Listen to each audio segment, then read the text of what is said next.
stuff going on. We all want to wish President Trump a great presidency. Also, we're going to have our special guest on, Steve Bannon. As you see, I'm wearing my Stand with Bannon shirt. I'm not sure if Maureen is wearing, but I got to get her an extra one because it's always in the laundry. So, and I'm wearing my War Room hat that my son made for me as a special thing for this event tonight. So, Maureen, come on down. So I'm not sure if our special guest is on, but I wanted to thank everyone for joining this call and everything that you guys did. Honestly, the victory for President Trump is due to everyone on this call and everyone that got involved at the grassroots effort. It took everyone, as my dad says, action, action, action, door knocking, phone banking, getting involved with your local candidates. I mean, we not only won the White House back, but the Senate and the House. So it took everyone getting involved and doing your part to make sure that Donald Trump got back in the White House. And while we can celebrate the victory, we have to stay task on hand. You know, we need to make sure that we continue this fight every day and that we keep the House, because these first 2 years are going to go by very quickly. And then we're going to be here in 2026. We need to keep the House in 2026. So I encourage everyone to stay involved, enjoy the victory, but stay involved because the fight is not up yet. And Steve, I don't know if the other Steve has texted you. I don't see him on yet, but tell us a little bit about how they can watch Steve on the War Room. A lot of people, we are streaming today. We have 100 podcasters plus. We're streaming to Australia, the Philippines, Canada, London, Italy, Spain, and many, many other places that I don't even know. So this is probably about 2 million people plus watching today. If Steve can't get on yet, we'll have Raj come in and kind of give everybody. So you can. Go ahead, Maureen. You can watch War Room.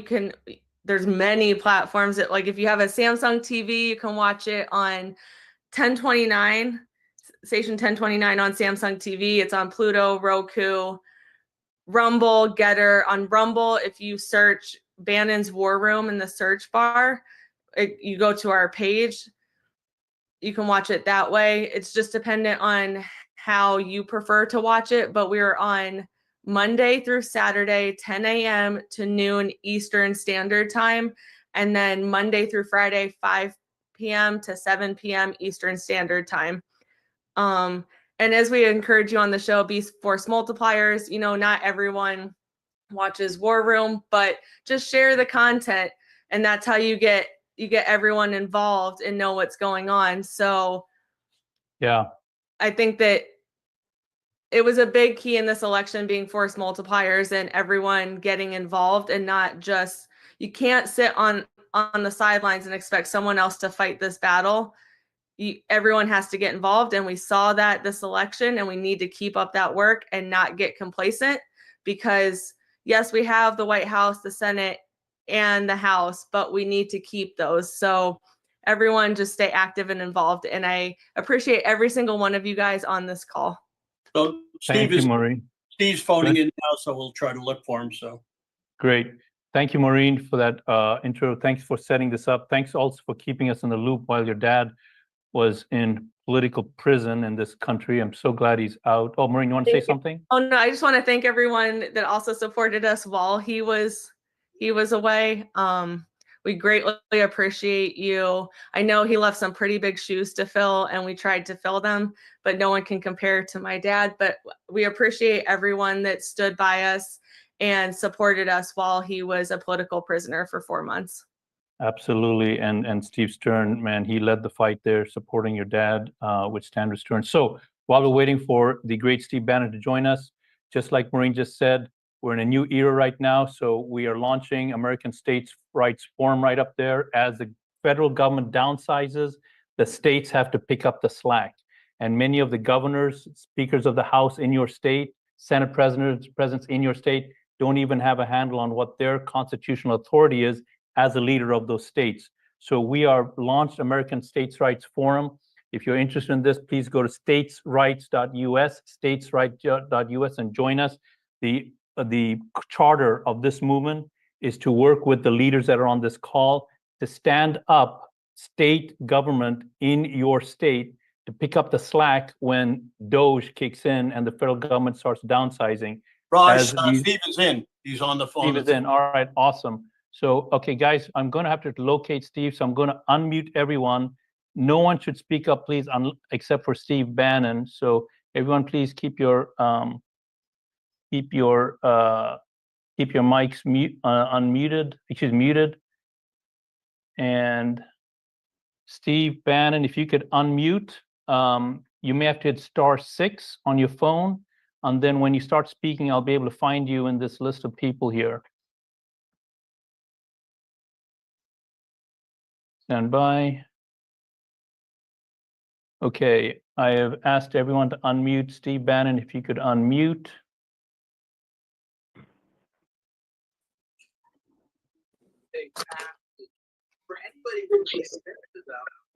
Hello, Steve Bannon here. Great, Steve Bannon, Hello. go ahead and you have the floor, sir. Go ahead and start speaking, and I'll mute everyone else. Go ahead, Steve Bannon. Okay. Okay, good. I hope Mo got a chance to introduce me, so thanks, Mo. Listen, this is a great call to have, and it's a great call to have for the people that believe in victory. Okay, is that a reset now? Your audio is coming in a little, is not very clear, Steve Bannon. I can hear you, but your audio is not clear. I'm hearing some interference. I can hear you. Is this better? Mm-hmm. Okay. I gotta say, I have to watch. Can you get this together? Mo, Guys, I Mo, you need wanna introduce everyone to self-mute. You ready? Just Steve Bannon's going to speak. Or we'd be able to talk then. Well, we're all muted now.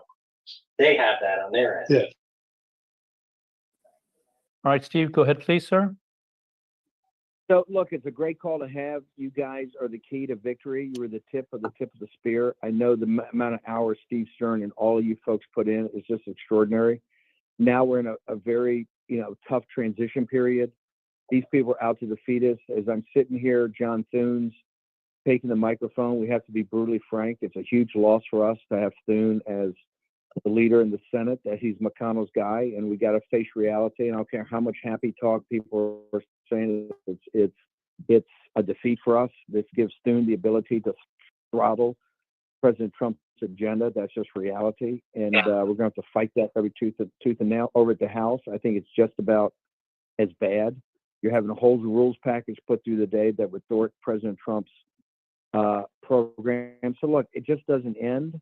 But that's what happens when you're trying to fight to save your country. I would love to be able to sit here and say, this is joyous, let's pop the champagne. But the reality is, every second of every day, they're going to try to put restraints on President Trump. The established order in this country does not want President Trump to have power. And more importantly, they don't want you to have power. President Trump is what got us in the room. And now they're trying to stop it. So as much great work as you guys have done, and we wouldn't be here today with this historic visit of President Trump to Washington, D.C. It was not for your work. And Steve Stern and all the people associated with this, you are amazing patriots. You're like patriots of 1774, 1775, and 1776. But remember, in 1776, they had 8 years of fighting ahead of them before we got to even the guns being quiet. And then years later for a peace treaty. And the Constitution wasn't until 1789, and then not really executed to 1790. So it's like decades. And we have to understand, if we're going to win this, it's going to be decades. So I appreciate you guys having me on, and let's just fight on and keep pitching the stories on the war. We'd love to have you guys on the show. This is being broadcast all over. I might ask you to. Can you give us a little bit, and can everybody mute other than Steve, please?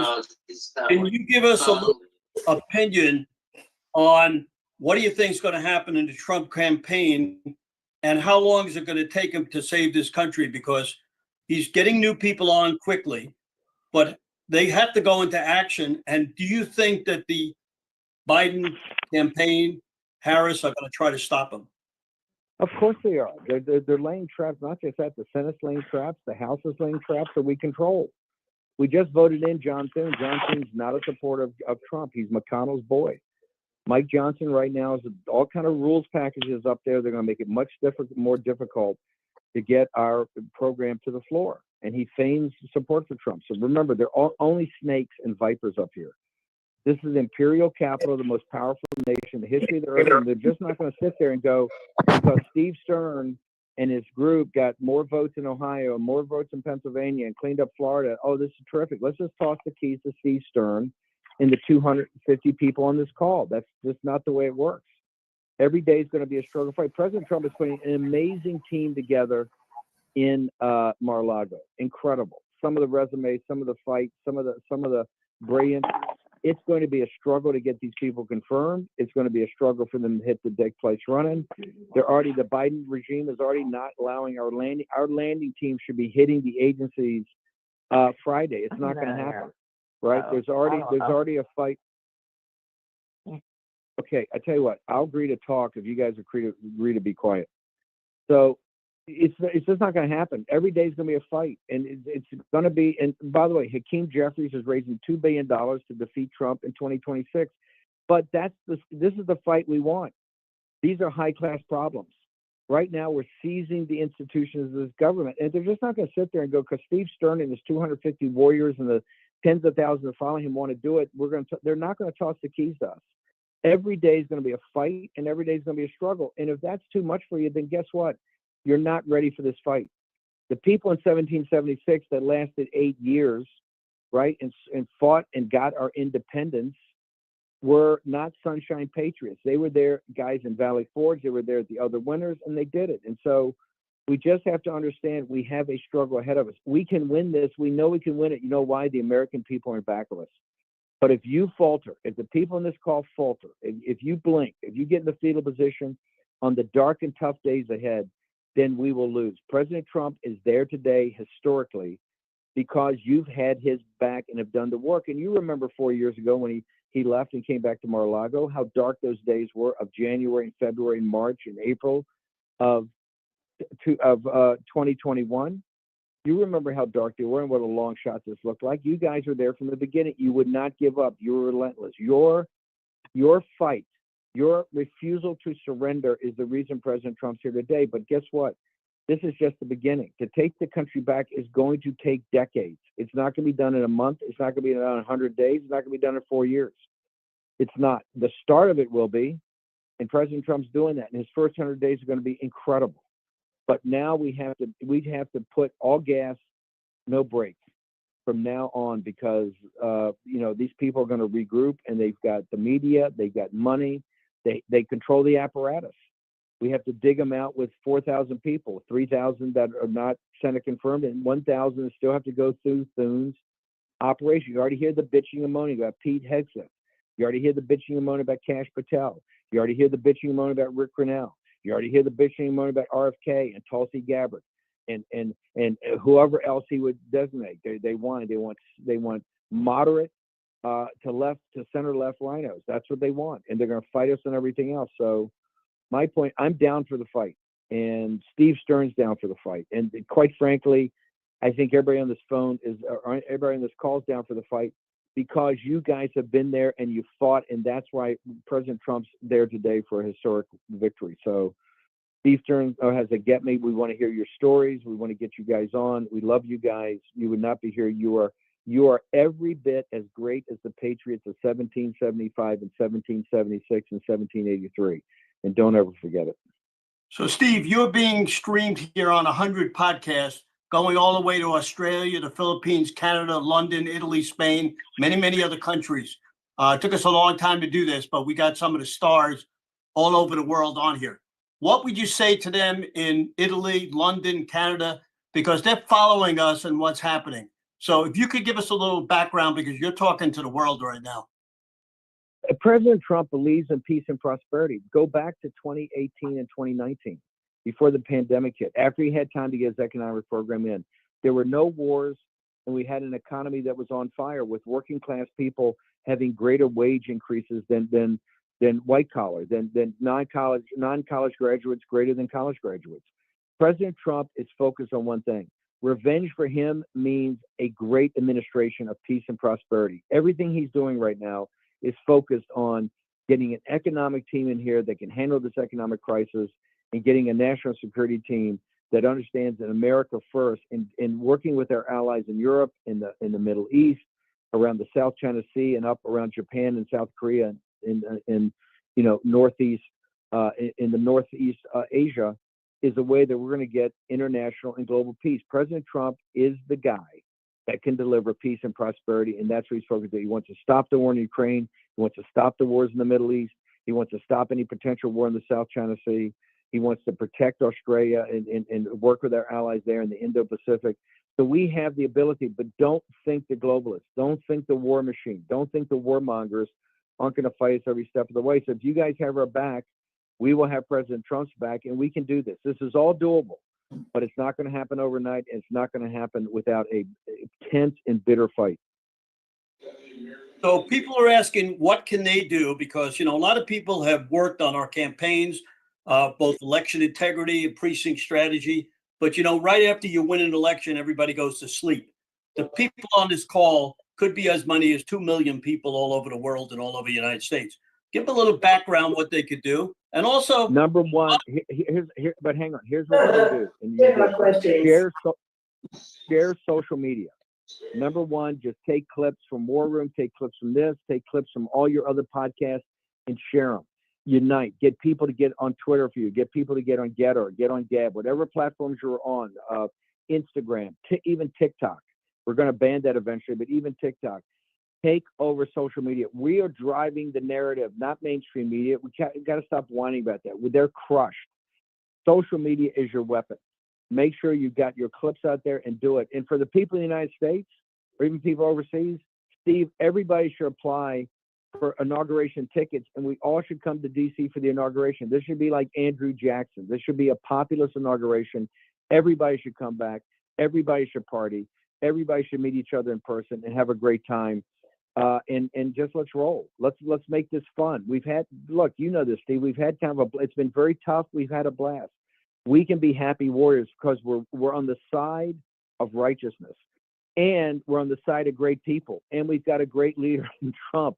So let's fight hard and enjoy it. We should share everything on social media. We should double and triple down on being social media warriors. That doesn't cost you any money. And number two, everybody, including our international folks, come to the inauguration. And I'll tell you, if we can get enough people there, War Room will throw a big party, and we'll have just a great, great time. Steve, I want to thank you very much for coming on. You are our hero. As you know, I was on yesterday, said all the good things about you. Sorry we didn't have enough time to introduce you on the way it should be. But I will say this, Steve Bannon is the leader of the MAGA party. And if it wouldn't be for him, President Trump wouldn't be elected. I could tell you that, because when he was on vacation, through Maureen, through all his people, they were getting the word out. Get involved. Well, thank you for the kind words. We got the third greatest president, or the third great president. We had General Washington, we had Abraham Lincoln, now we got Trump. This will be known as the age of Trump, just like it was known as the age of Jackson. We have a great once-in-a-lifetime leader that's there. We have to have his back. You guys are the reason. I was a little part of it. You guys were the reason. And this is why I felt so comfortable. When I went to Danbury Prison, I said next man up, and you were the next man. And you guys delivered the victory. You guys delivered. Don't ever forget that. It's one of the greatest movements in the history of this country. You guys delivered. Now we have to have his back when the fight gets even tougher, which is to implement these policies, get his people in, his policies in, and make sure that we drive out the enemy and we save this country. And in saving the country, save all of our allies throughout the world. So I appreciate the kind words, but let's get everybody back to DC for inauguration week. Let's have a big ass party and share everything on social media. Doesn't cost you a penny. Share social media, and let's have a big ass party back here, like Andrew. Let's top Andrew Jackson's populist takeover of Washington during his inauguration week. Let's make it even bigger and rowdier than that one. So, Steve, I got to bounce. I love you guys. Stern, I love you. Love all the team. Let's go ahead and hammer it. Mo, thanks for setting this up for me, girl. See ya. Thank you very much, Steve. All right, we got about 10 minutes. Let's get Greg Stenstrom on for 10 minutes, and then we have General Flynn coming on. That sounds good. And Steve, General Flynn is running just a little bit late. I'm getting an updated ETA, but just to let you know, he is running a little bit late. Okay, so Greg, go ahead, Greg. Greg, you're up. And if you can unmute, Greg, go ahead and unmute. Great, perfect. So before he gets on, I want to say that Greg Stenstrom is one of our leading people that come on. He is doing such a great job, and I want everybody to promote his websites when he hears. We've got 2 million people on this call. We're going to have more people streaming it. I know that I work 12 hours a day. He probably works 18 hours a day. So we're very happy to have him on, except he's forgot to wear my flag shirt. So I want everybody to buy a flag shirt and send it to Greg so he gets it out of the wash. I wore it. I wore it this week. I really did. It's back in the wash. So thank you for having me here, everybody. And I know I'm filling in here before General Flynn gets on. So rather than bore everyone with graphs, I've just prepared a little bit of a statement overall that will hopefully only take 8 minutes. First of all, thrilled to be here, and I'm elated that President Trump is President 47. The Republican National Committee's too big to rig strategy played a key role in mobilizing Republican and conservative voters during the 2024 election. This strategy aimed to secure a decisive victory by driving record voter turnout and reducing the impact of any potential fraud through sheer voter numbers. While that mobilization was critical, I believe it may be insufficient to get us through. Many of you here have heard the predictions, and I've been people saying that I thought they would declare Kamala Harris as the president on election eve. But what some didn't hear was that I said I hoped I was wrong, and that only a miracle would change that outcome, and it would require an 80% voter turnout on election day that could mitigate the mail-in ballot fraud and fraudulent code that was installed in election machines throughout Pennsylvania and the country, and break the algorithms designed to steal the election. God granted us that miracle, and the miracle of Trump, with the turnout necessary to overcome that steal. We saw turnouts in Pennsylvania of 83%, 86%, 80%, and the voters were lined up. They brought chairs, they brought box lunches, they brought water, they brought they brought their neighbors, and we saw a voter turnout like we've never seen before. And that is what saved the country. I think number one.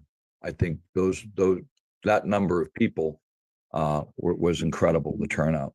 I just want to check, Raj. I'm seeing some notes about the sound. Is the sound okay? People will be able to hear me? Good. Okay.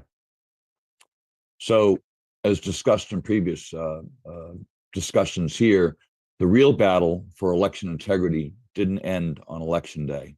And really, quite frankly, that was the first phase in successfully seating President Trump and a Republican House and Senate. Key milestones that are upcoming include state certifications on December 17th. That's the end date for all the states.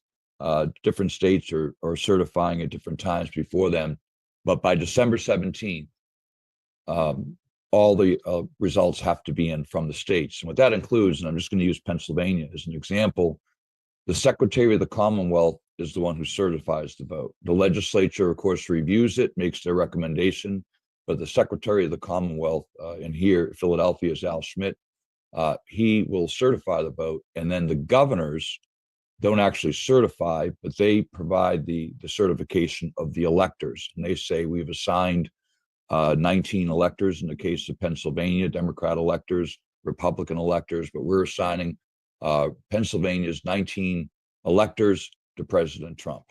And that has to happen by December 17th. Congressional certification is on January 6th, after the seating of the new Congress and Senate on January 3rd. And as a final step, Inauguration Day on January 20th is when I'll breathe my first big sigh of relief. I breathed a sigh of relief on election night, but Inauguration Day on January 20th, as Steve just mentioned, there's a lot of hurdles. These dates are where our legal system and our federal processes confirm the election outcome. And this is where we need to focus our attention now. To put things into perspective, let's look at the voter turnout numbers. In 2020, 158 million Americans voted, which was considered at that time a record turnout. 81 million votes were recorded for Biden, or said that they were recorded, and I think it was 74 million were provided for Trump. And I hope that adds up to 158. But in that election, Biden was awarded 81 million votes. This year, despite what they say is the greatest turnout in history in an intense election push, approximately 126 people turned out on election day, with 65 million recorded for President Trump and 61 million recorded for Kamala Harris. And that was when we went to bed, when I went to bed at 2:30 in the morning, finally, to get a few hours of sleep after being relieved that President Trump was named. That was the number. The number was 100 and just that number was 126 million was reported, with approximately 99% of the votes counted. In that case, Harris got 61 million votes and Biden got 81 million votes. It's a 20 million vote drop. Even with what I'm very, very concerned with is that number from election day of 126 million has since escalated to, my best estimate, it's very hard to tell, to approximately 154 million votes. So I don't know how we got from 126 million to 154 million votes in only a week, but that's still a drop of 4 million voters from 2020. This decline shows that while turnout is essential, it doesn't alone secure election integrity and the election outcome. In Delaware County, in Pennsylvania, which I can speak to directly, 137,000 mail-in ballots were recorded in 2020, for which 120,000 of those were given to Biden. And in 2024, only 80,000 mail-in ballots were counted for our county. So we dropped from 137 to 80,000 mail-in ballots, for which Harris received 60,000 of those votes.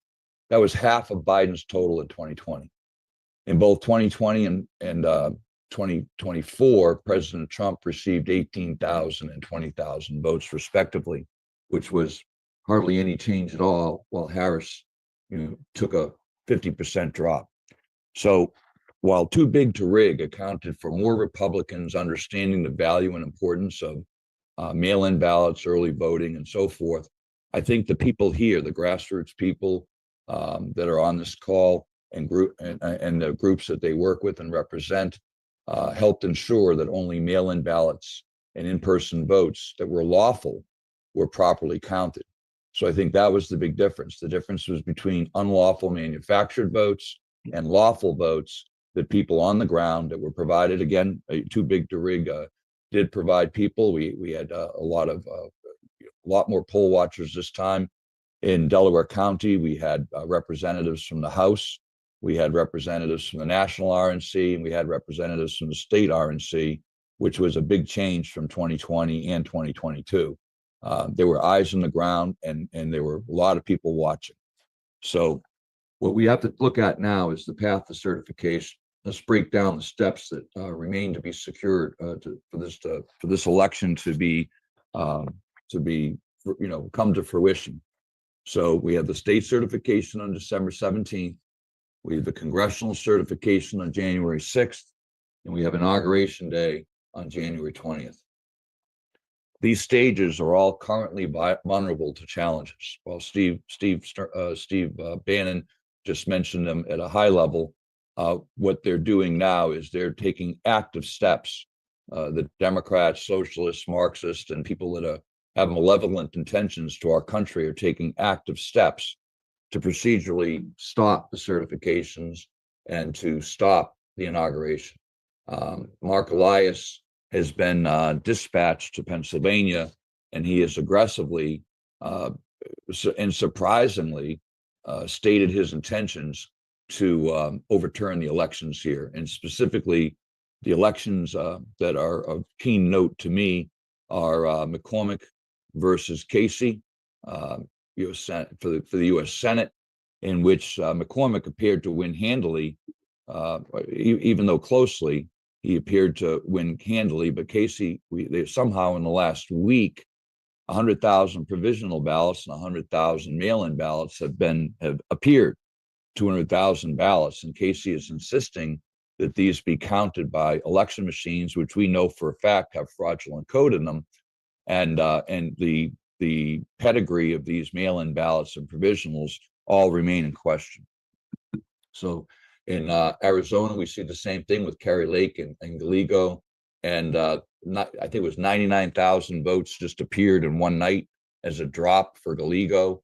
And then in Wisconsin, I think, which is one of the most outrageous, we had 100,000 votes show up, which were 90% for the Democrat challenger to the Republican there.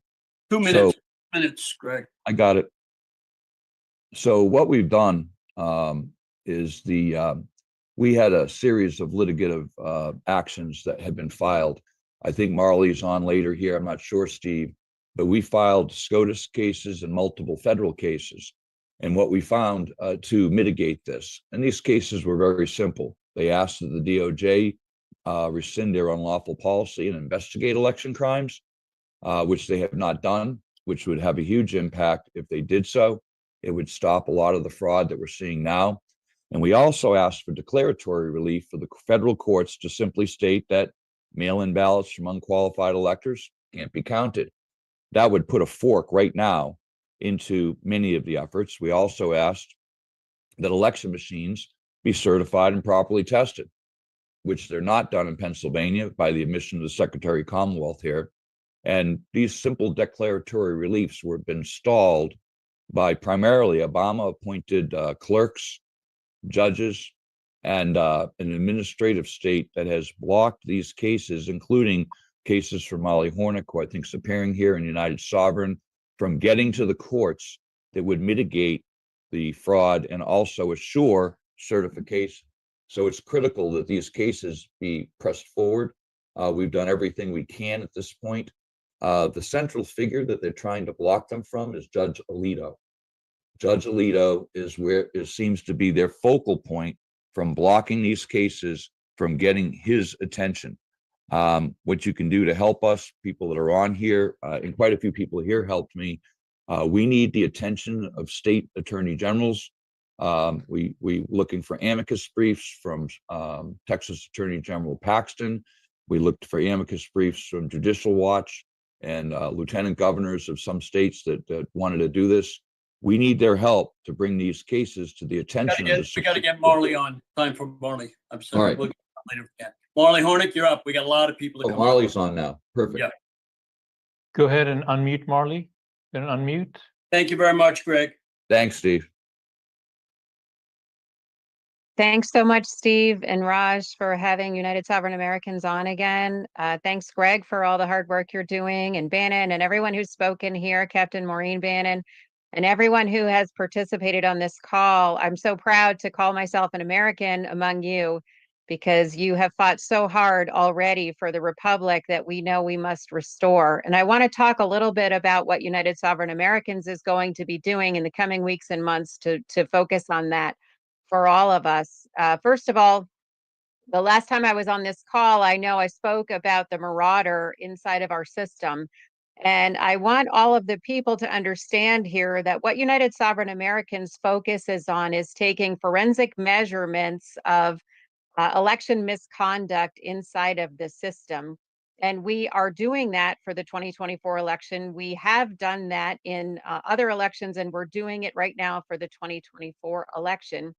And there is no question whatsoever that our elections continue to be conducted illegally.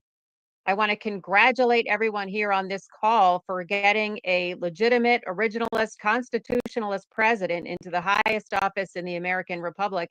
But I want to say, like many have echoed already, that our representation is still not secured. And the reality is there is massive misconduct within our election system. There is massive illegal behavior across many, many states that we are right now tracking and measuring. And what I want to bring up is that this is this is fundamentally what we're measuring are millions and millions of civil rights violations. And what do I mean by a civil rights violation? We have a contract with our government. We signed a contract with our government. It's called the United States Constitution. In the Constitution, the purpose and meaning of the federal government and all government is the protection of inalienable rights. These are not rights that the government can grant us or has granted us. These are the rights that are granted to us by our Creator. And the framers and the founders defined those specifically in many instances as life, liberty, and property. And the way that we protect and preserve those inalienable rights is through representative government. We live in a Republican system of government based on representation. We do not live in a democracy. We support democratic ideals, but we are a Republican system of government. So we choose representatives. Now, under that contract, we are guaranteed this representation.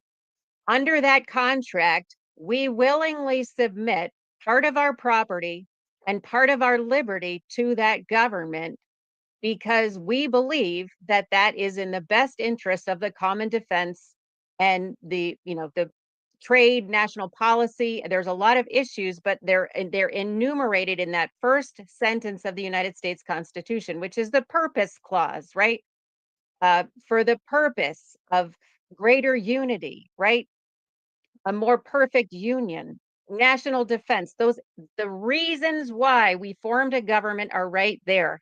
The reasons why we fund the government are there, and they are restricted and limited. When there is massive election fraud inside of the system of electing national representatives, when that system is contaminated with massive fraud, it doesn't matter where specifically it's happening. What matters is that the election officials conducting those elections are leaving the door open for people who have an interest in the money we are transmitting to our federal government on the basis of securing our inalienable rights. It is the issue that happens when we look at circumstances like what we're facing right now in Arizona, what we're facing in Pennsylvania, what we're facing in these circumstances where massive numbers of illegal ballots are being injected into the system. We are measuring this. What we're looking at is not that Terry Lake, for example, is having her race stolen from her. She is a candidate for office. She might turn out to be a great representative. She might not. We don't know. We may never know because she can't seem to get over this hurdle of election fraud. But who is being robbed is the American people. The citizens of Arizona are their representation is stolen from them. The American people, we are being stolen from. Our property is being illegally confiscated and appropriated against the will and against the law, against the contract that we have with our government, the United States Constitution. Read the contract. Don't sign a contract without reading it. Read the contract.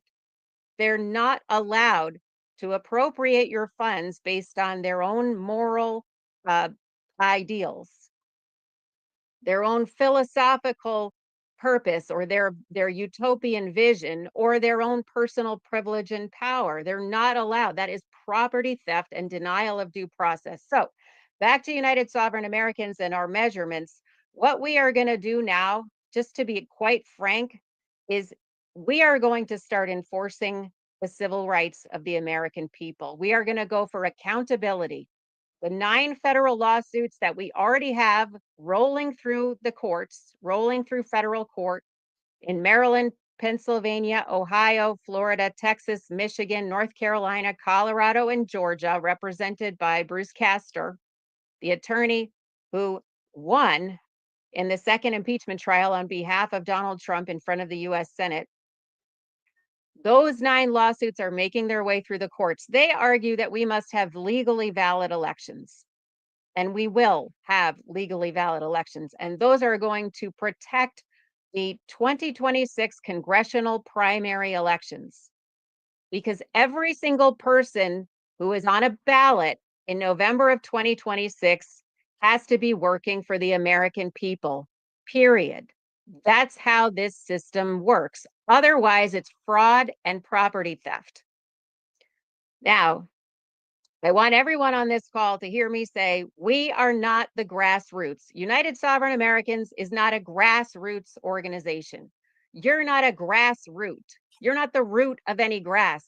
You are an owner and a customer of the United States government. We are collectively in control of our government. Do not accept the designation that they are superior to you, that they have authority over you, and you are a grassroots.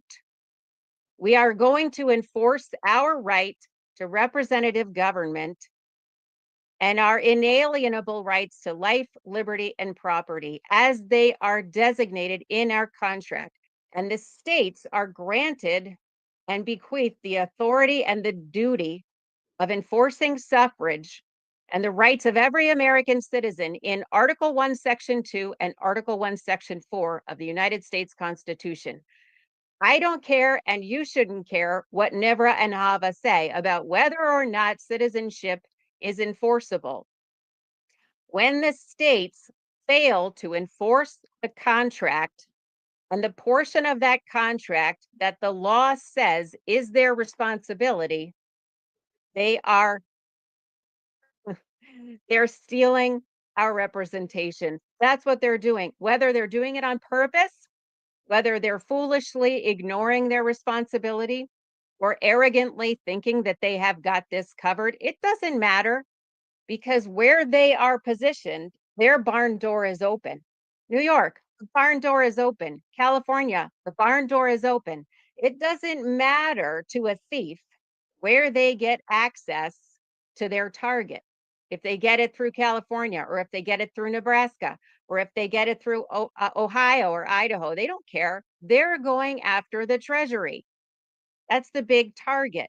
Trillions of dollars of our money are being appropriated by people we did not provably elect.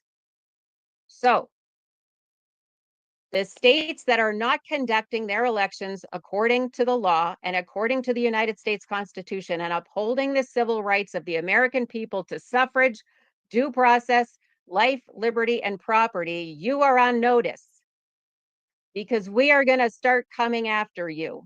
And that is what United Sovereign Americans is going to be focusing on.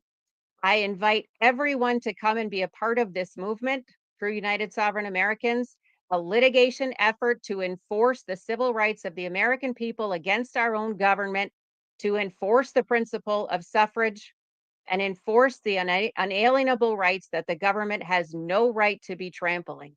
It is their responsibility, rather, to uphold those rights.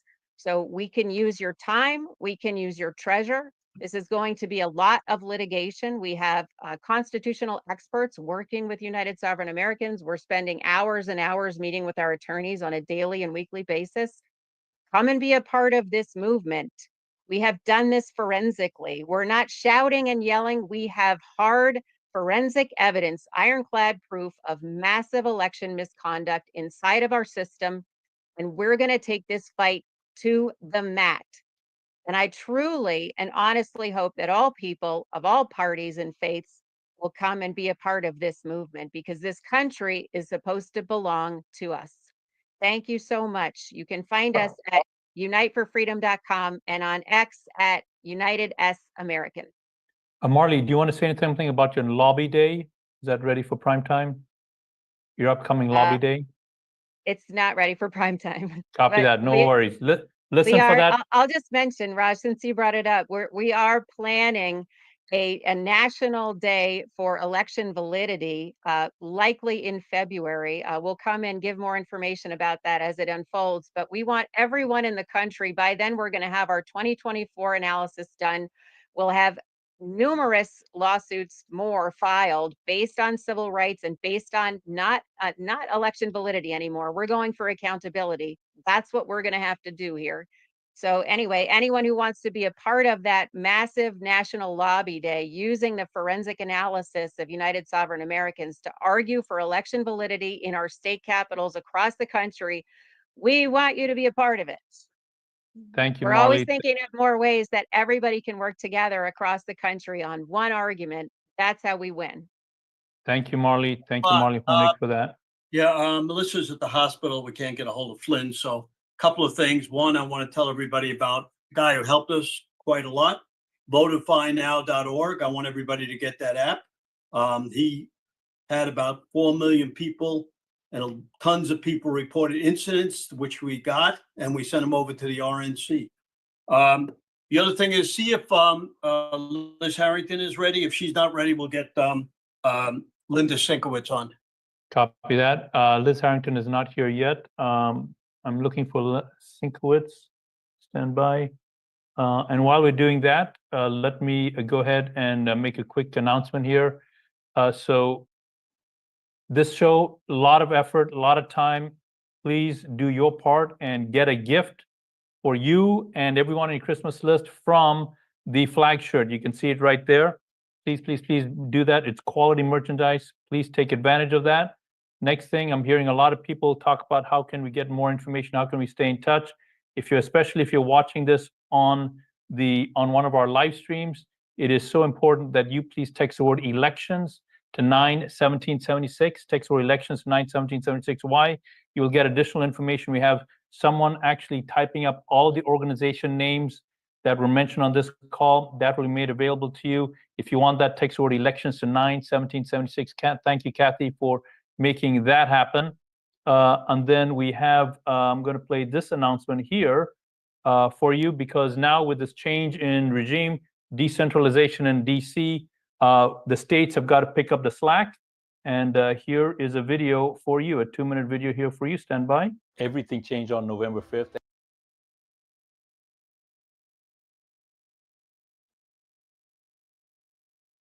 Everything changed on November 5th, and now what do? There is stuff that all of us have to take action on right now, immediately, together in unity. Otherwise, we'll fall behind again like we did last time. So here is what's next. I think it might be a little bit like a football game. 2016 to 2020 was the first half. That did not end well. 2020 to 2024, I don't know what that was, but now we're in the second half, 2024, and we got to move fast to make up for lost ground. So let's look at the playbook. Here we have a new quarterback, Trump. Here we have the bad guys all lining up, already starting to attack him. Now we can either stay on the sidelines and let him take the hits, and what we've always been missing, the left tackle, the right tackle, left guard, right guard, the center. These guys need to block these guys so that our quarterback can advance the game. Who are these left tackles, the right tackles, the left guard, the right guard, the center? Who are these guys? Well, they are your congressmen and women, and they need to do a better job than the lukewarm, mediocre job that they've been doing all these years. But that's where you come in.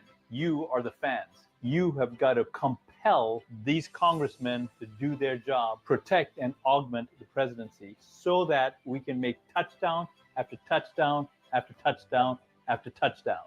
But how do you do that? How do you compel your congressmen and women to run interference? What does that even look like? Step one, get connected. First, get your congress members' contact info, call their office, use this script when you reach the gatekeeper. Don't stop at one attempt, keep calling, emailing, and messaging until you get the appointment. Once you secure that appointment, be ready. Bring this prepared document outlining your points and leave this document behind in the meeting. Be direct, say what needs to be said, make your message unmissable. Next, get social. Go to x.com, find your congress member's handle, and message them with your version of this message. Make it public. You have to get their attention. Step number 4, multiply the effort. Now, recruit 5 people from your contacts on your phone to do the same thing. Urge them to repeat the process. This isn't a one-person job. It's a movement. Remember, unless you bring the pressure, Congress members will not act. Make it impossible for them to ignore you. Be relentless, be loud. The time for their lukewarm, mediocre effort of the past decade is over, and it's up to you to make that clear. To learn more, go to patriotsdigest.us. Great. Linda Let's Synkowicz. bring- No, let's bring Jovan on. He's ready to go, and then Linda will come back later. She's having a problem unmuting. Copy that. Jovan, please unmute and you're up. Okay, so we've got screen share for me, I hope. Yes, just go ahead and start the screen share. Beautiful, And- beautiful. Okay, here we go. I'm going to say hi to everybody. Let me find my right screen. Hold on one second. Wow, different setup here. Let me see where I can find it. I'm looking for it. I cannot see it on my screen. So here we go. Let's see if we see it this way. There we go. Okay, before I start, folks, a few things. Number one, the reason President Trump's in the White House is because every one of you changed. And when I mean every one of you changed, everybody from 2020 has learned more than they've ever known before. We paid attention to civics. We paid attention to what was important. And we talked it up. The system would have loved to shut us down, but we talked it up. That's what got people there. My presentation, I'm going to keep relatively short. Hopefully you can see it on your screen. Are you seeing full screen? Steve, if Yes, you'll just I give me am. a thumbs up, that will be great. Thank you. I can see you. Great. And okay, great. So I'm going to go to the beginning of my document here, and I'm going to kind of give you a talk on some of the things that have gone on. I'm all about the education. One, I think everything that we keep on saying, we need to get to solutions so we can be more effective. Do not, and I'm going to stop sharing my screen for this just for a moment. Folks, we didn't win anything. We won a little bitty skirmish. It might be the presidency of the United States, but in the terms of this war and getting our country back, we haven't won.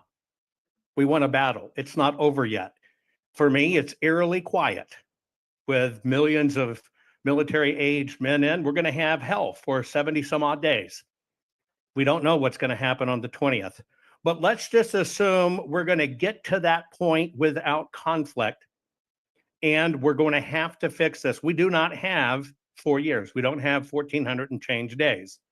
In fact, we don't even have 2 years. You've got to understand what we have. We have 1 year, and many times people don't pay attention to the time clock. And I would just like to focus everybody on the time clock piece. Now, a few things you need to understand.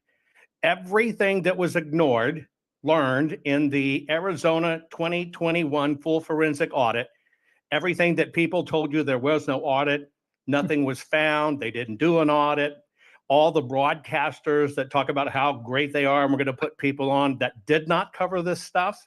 Some of the things you didn't get to hear were that in Maricopa in 2020, out of 2,595,272 registered voters, for Maricopa County, they printed 4,027,968 ballots.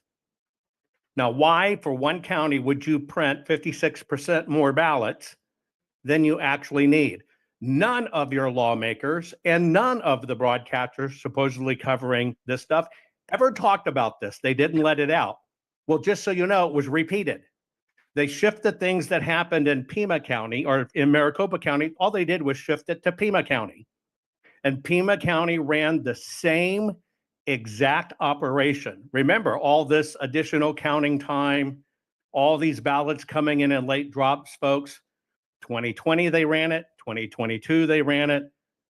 2024, they ran it. Pima County has 644,000 registered voters. For Pima County, they printed 1,013,274 ballots. I want to let you know, no matter how much we talk or rah-rah, nothing materially changed enough that we can protect our elections. So this is where I'm headed. I basically think the word election integrity's gone. It's over. I think it's overdone. We have so many election integrity experts that when 2020 happened, they worked at Taco Bell or were a junior in high school, and now we're talking on it. I actually think the word has turned into a commodity that's not desirable. I think we have to get more focused on what we do because there is no integrity in any aspect of our elections. And look what just happened in the House with the speaker and everything. Folks, they're not going away, and they're not going away easy. It's going to be a fight. I propose we get to what's called election veracity. Veracity is very simple. It is to conform to the facts accurately and have habitual truthfulness. That is what we have to have in our elections, the truth. Now, why do I say this? Even though President Trump got in the White House, we spent 4 years telling everybody it's the machines, when it will never be proven on the machines. And all of the rules regarding the machines and the Election Assistance Commission are voluntary. You can look it up yourself. There will never be a conviction based on focusing on the machines. What we have in the United States of America is voting systems. And everybody wants to focus, oh, I see an algorithm or I see a pattern. We can't do it on themes. We have to do it on prosecutable facts. What I'm going to present to you is how I think we can get to prosecutable facts. And that's the move to election veracity. What did we learn? If we go back and we look at the last 4 years and what's probably millions of hours of people spent on this call, trying to figure out what's up, trying to get people activated. Yes, you did it. You got people off their butt and they voted against a very horrible system. But here is, if you step back and look at what does everybody on these calls, what does everybody out there that's podcasting, talking, speaking on this person channel or that person channel, if we divided it all up and we were looking at this like the war we are in, because we are in a war, what are we doing with our warriors and our assets? Here are the categories. If I step back and look at everything every one of us have been through since 2020. And I have broke it down to acronyms very easy. We got the PI, we got the COI, we got the PIC, we got the VI, we got the RI, we got the LAP, and we got the WHAM. But what we don't have is we don't have the knock. I'm going to break these down for you. You will notice your position predominantly based upon what you do in this call. The PI. The people out there that are the PI in this movement are the public influencers and evangelists. These are the people that get America to know. Steve Stern's a PI. He is an influencer and an evangelist. He gets the message out. There are many people out there that do a great job in getting the message out. This is a critical part of our movement and winning our country back. It's that pie. It's the key part of the pie right there. This pie part of public influencers and evangelists is our replacement for the mainstream media that has done this to us. But we still are missing the knock. Then we have the CO. That is the people that work on compliance, operations, and enforcement.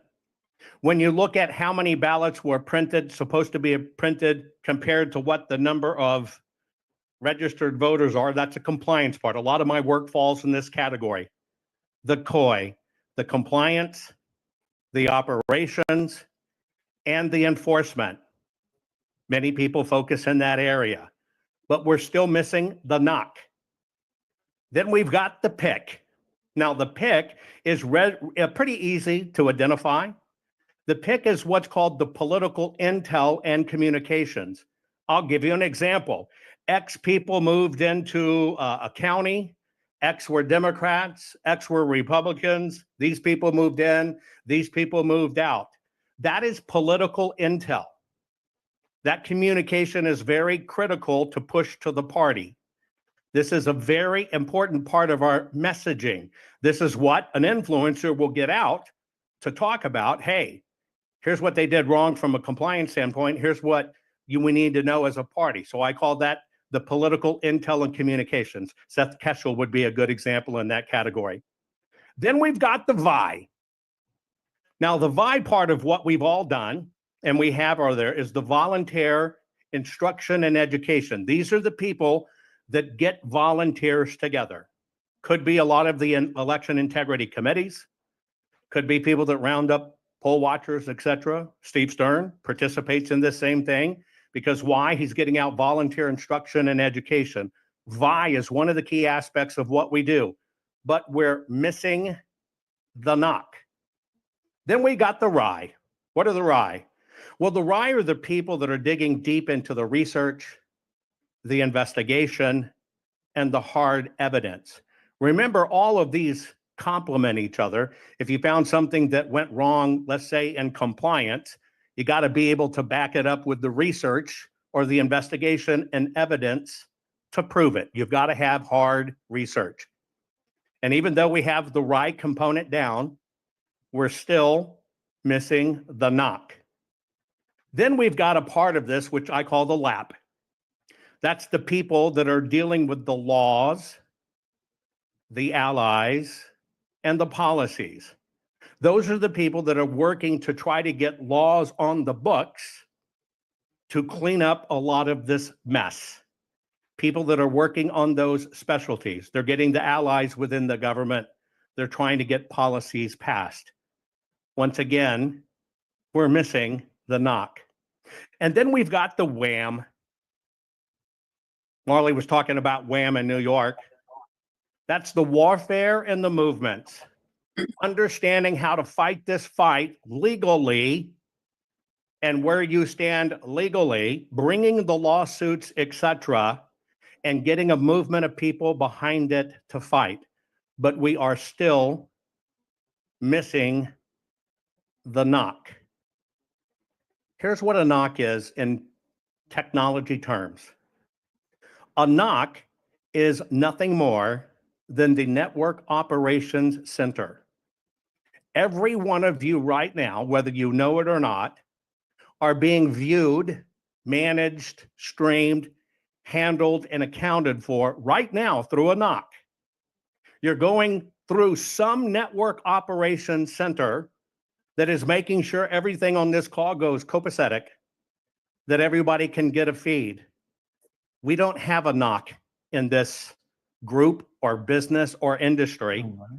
And the knock that I'm talking about is we need to create our own version of what is a network operations center, and I call that a national organized communications. Now, there's a big difference here, so bear with me so I help everybody understand what I'm saying.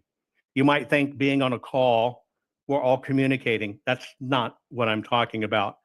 I'm talking about something different so we can win, because we have 1 year, folks. I want you to understand why we have 1 year. We have 1 year because the fight is now moved to the midterms. If we get past January 20th, and to get successfully to the midterms, we've got to have everything in place by the time that political season hits, not after the fact. Traditionally, we're doing too much after the fact.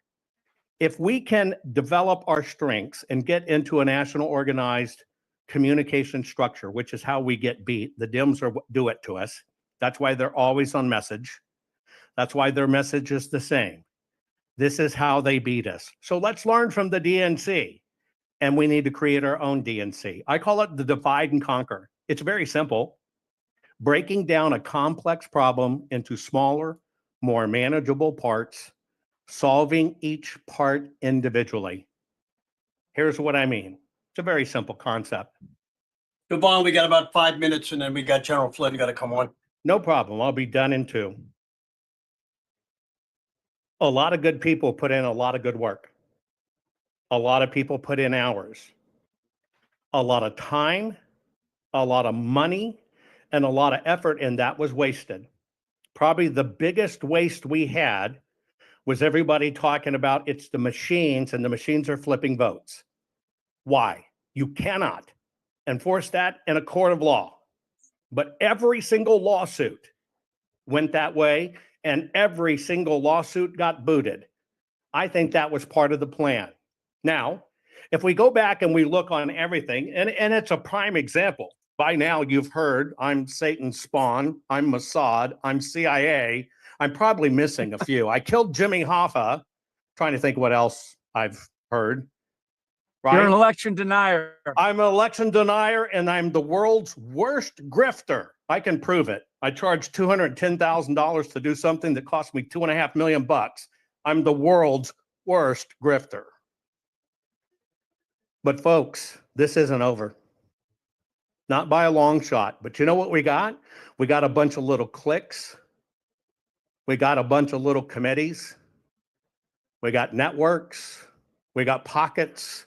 We got buddies. We got friends. We got people out there in broadcasting that won't even touch the truth at all. And so you need to understand we're only as good as our weakest link. What I'm proposing, which I said for years, and I'm going to say it again, we better take from the Democrats what works for them. And that means very simple. You can have all kinds of flavors of Democrats. Hell, you can be anything from a pedophile to a 900-pounder with one arm and one leg that loves pizza, but they still stay on message and fight together. We do not. We got to move on to General Flynn. We'll get you back on if you want to come back on. Was that 5 minutes? Wow. Yeah, that was 7. Okay, General Flynn, come on down. Yeah, I love listening to Jovan. Thank you, Steve, and I appreciate everybody's patience. I'm at a hospital here in Florida. A friend of maybe some of you know, I won't mention his name, but he had a massive heart attack on Monday morning early, and so I just felt compelled to get down here to visit him. He's doing much better, but I mean, this is reality, right? Reality is life, and life goes on and doesn't go on for some. So I just, everybody just say a prayer. I think one of the things, and I'll just stay at the strategic level here, because what Jovan was talking about, and I just caught the tail end, Jovan, it's everything. It's all the above. And now what we have to do is, and it's like I've been saying to people,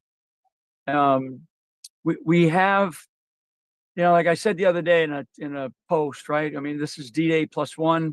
We can't declare victory over Europe yet. This is the early stages. We're getting ready to go into another phase of operations here. There's some difficult times ahead.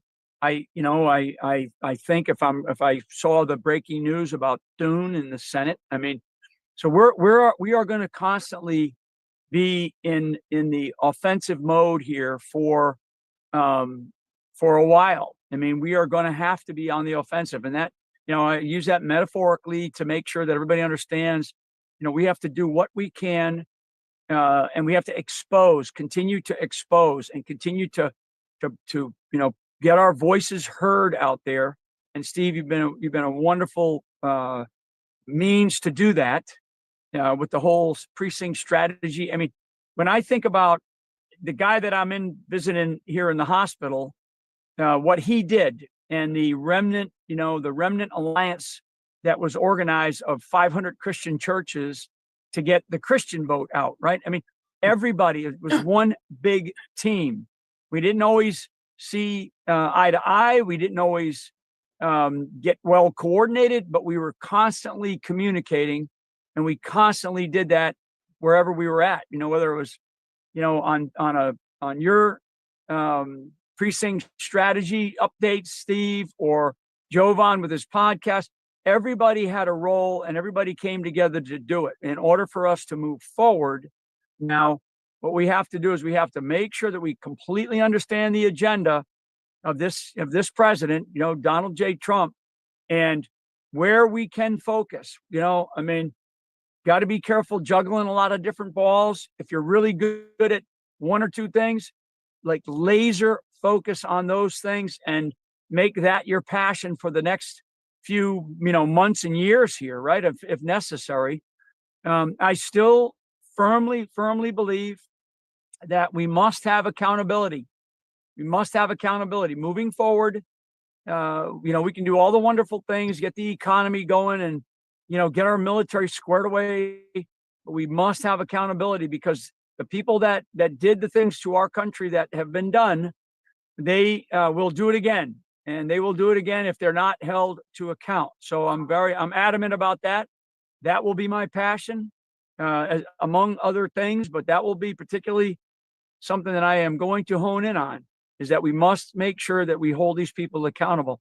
We are in a really, really good position. We should not be, patting ourselves on the back too much, right? Hopefully people got a little bit of rest. And, it's like we say, ruck up and move out in the military. It's time to really start to look at what it is that you are very good at, and then get involved. And I've been using this phrase, local action has a national impact, for a long time now, for years. And I have gotten great response from it.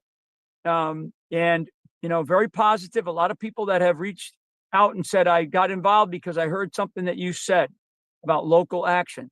So I do think that now that matters even more, so that local action, whether it's a grassroots organization, a small podcaster, a big podcaster, everybody got involved and said, enough is enough. And we're going to do everything we can.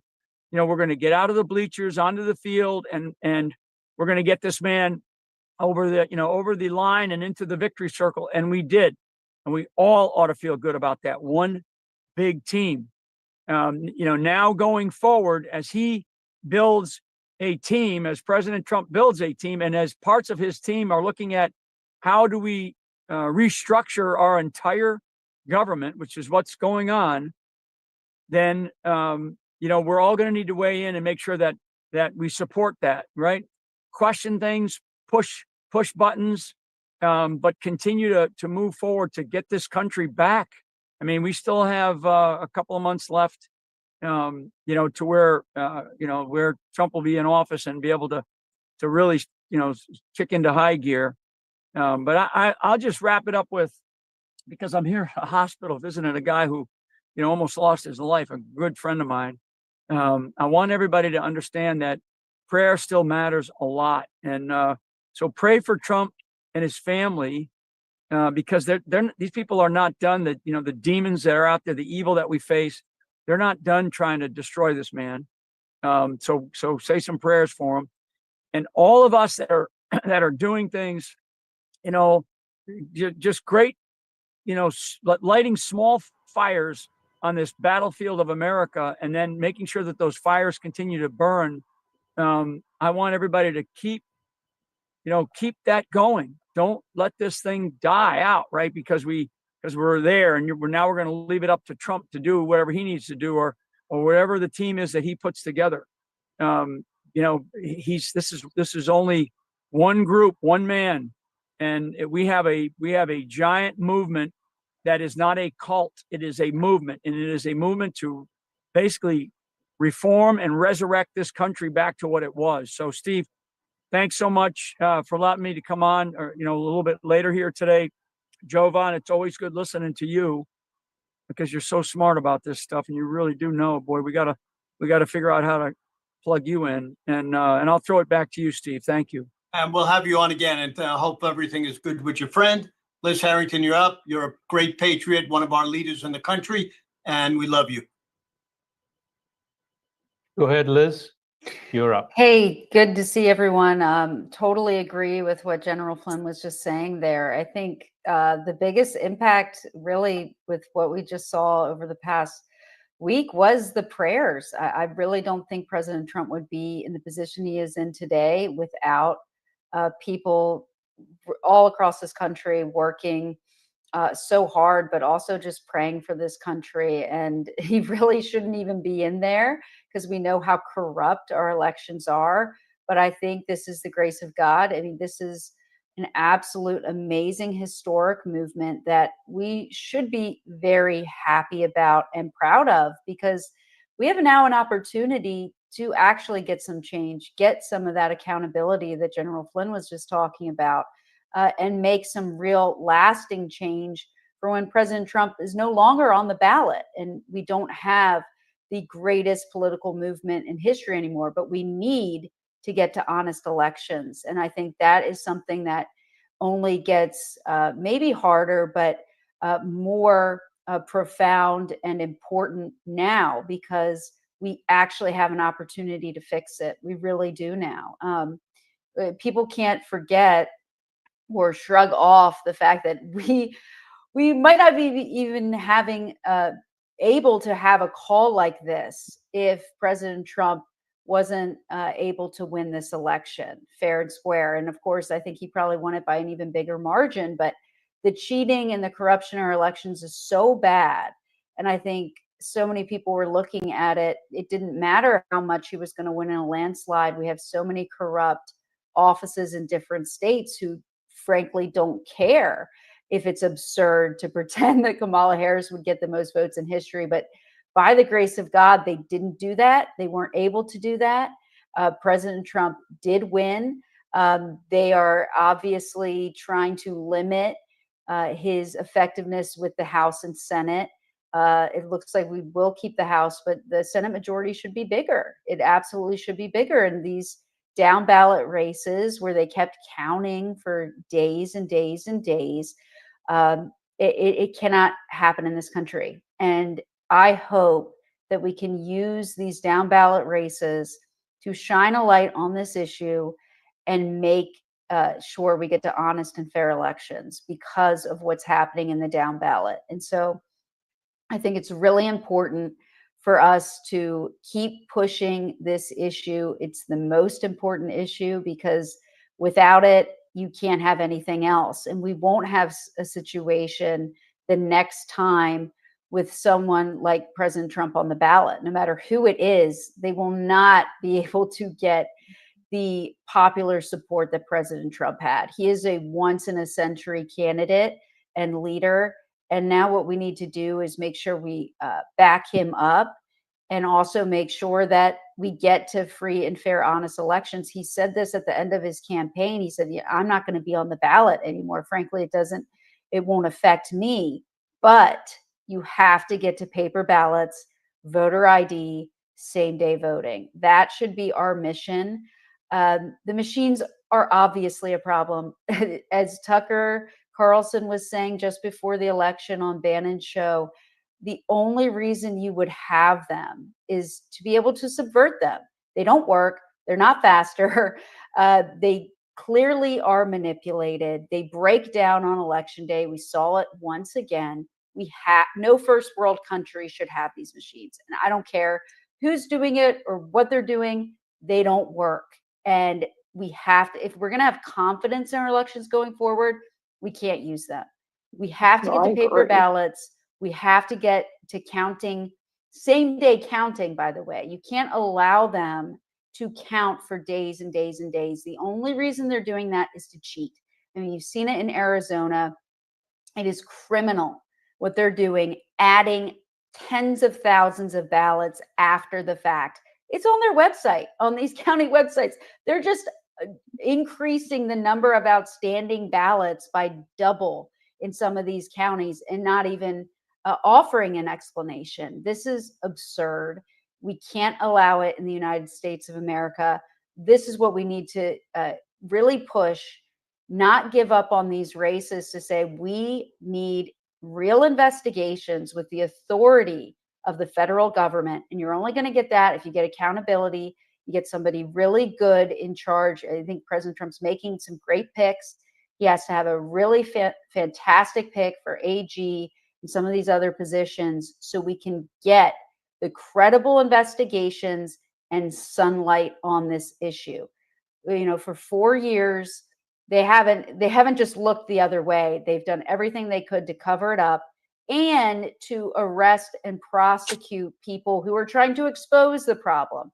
There needs to be accountability over this. All of those sham indictments need to be dropped. Those people need to be investigated who are holding illegitimate office. And we have to shine a light on it, expose it to get that mandate. President Trump has an amazing mandate right now. And I believe one of those issues is election integrity, because he never stopped talking about it. We have a mandate for this. Expose it, shine a light on the corruption, and then we can use that. And I totally agree. We don't have a ton of time. We have to expose it before the midterms and demand change in all of these states. And I think that's what we have to use this fuel. I'm so thankful for all the people that have worked so hard on this issue all across the country. Truly amazing things have happened. We know so much more now than we did before, but now we really do have an opportunity that, frankly, I didn't think this country was going to get, but now we have it, and we really need to get some real change. And so thank you, Steve. Thanks for everybody and all the hard work, but we have to keep momentum going and make sure we root out this corruption, because it won't be too big to rig in 2028. That's for sure. Without a President Trump on the Yes, ballot. thank you very much. Dan Schultz, appreciate you, and we appreciate you getting President Trump to endorse precinct strategy. Dan Schultz is the head guy, Steve Bannon. So we certainly appreciate it. We'll have you on again. Thank you so much. Thanks so much. And we'll get Marcel Strbich up. Good day, everybody. Thanks for the opportunity to be with this great group. And before I share my screen and we talk about local action and how we're impacting things here in Ohio, I want to say about 6 months ago, we in Ohio were sleepwalking into another election. Okay. Nobody had the handle on what type of citizens, non-citizens were on our voter rolls. We were collectively organizing for 6 months, a very small group, really isolated in terms of expertise. I had just come out of the Air Force on the intelligence side. And I wanted to dedicate my time to this type of effort because I had a background in technology development within the Air Force. And so we started to put forward legislation. That legislation got into the House. And all of a sudden, our Secretary of State, Frank LaRose, took an interest in the matter and started to ask for non-citizenship data to the Department of Homeland Security. So we forced the conversation, we forced the narrative to be building in Ohio in terms of how many non-citizens are on our voter rolls. And since that point, we've been dedicated to pushing a number of efforts. So I want to share what that looked like in 6 months as a model for you to see how this can be done and how we are no longer just election veracity group, if you want to use Jovan's term, election integrity group. We are something more than that. And this is kind of our trilogy of how we got to that, okay? How we became a concerned citizen voter coalition project, armed with the theme of protecting the ballot initiative. I'll swing through this in about 10 minutes. It started really in the election cycle in June. We had just like Pennsylvania had right before the election day, with 4 different counties having voter registration dumps, and how it was announced in Maricopa County this election that 90,000 were dumped on the eve of the election, the last day of registration. We too had our own progressive group that dumped a number of fraudulent registrations into Ohio systems. The thing is, we had this group operating for over a year, and there were no actions being taken by our chief election official regarding this group. No, there is no enforcement in our law on what to do with these for-profit commercial voter registration groups. Luckily for us, there was a concerned citizen that went to the Board of Elections in Cincinnati and said, why was my information changed? This forced the appointed Republican Board of Election group to actually have to address this. And we seized upon this to highlight this group. And our Secretary of State had no choice but to come out and start speaking about this group that had been operating in the shadows and had defrauded registration processes through their canvassers in Cleveland the prior year. And so we really seized on this to make a point about this, because we have no means to differentiate suspect registrations from valid ones, and our system doesn't have the early warning and surveillance to detect this. So I'll get to that at the very end.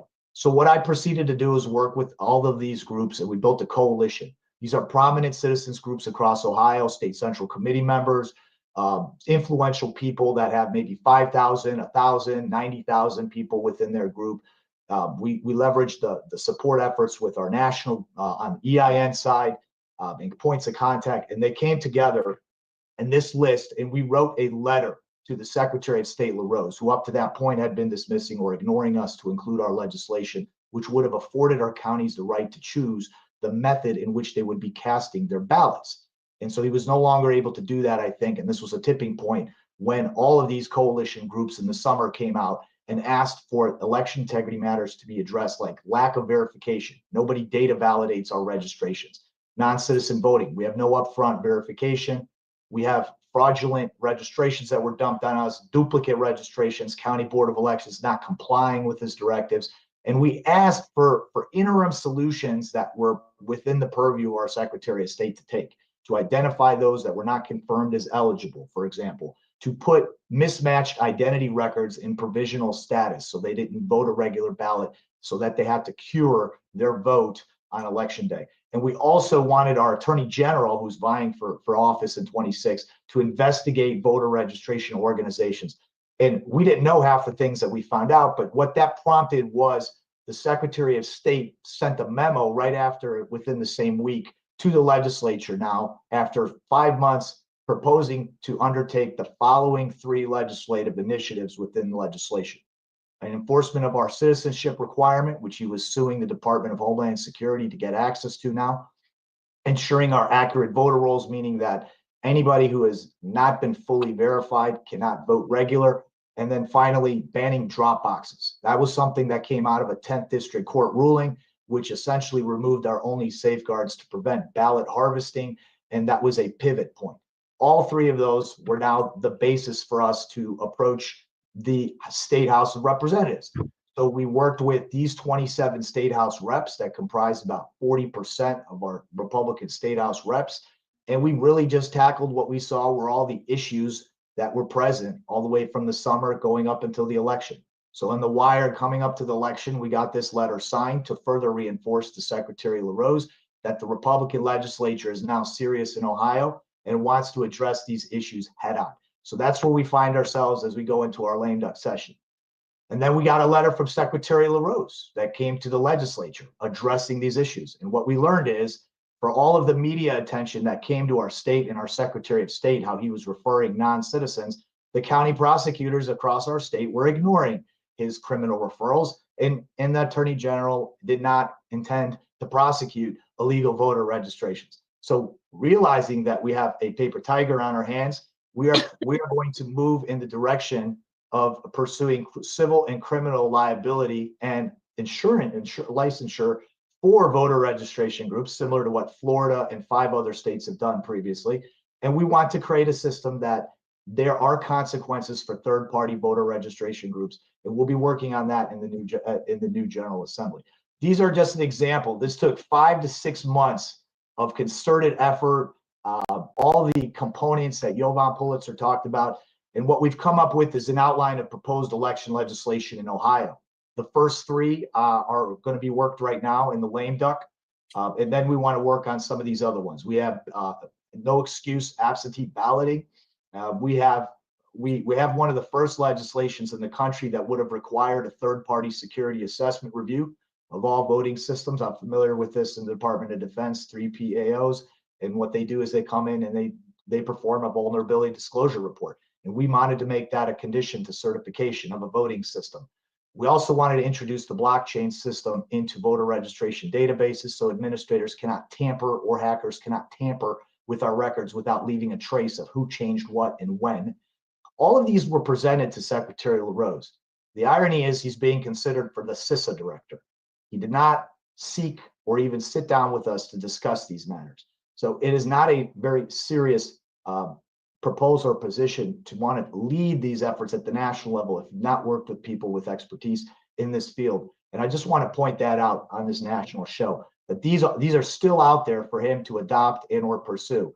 And we have not received that level of reciprocity or communication with him. Finally, the last one is number 11.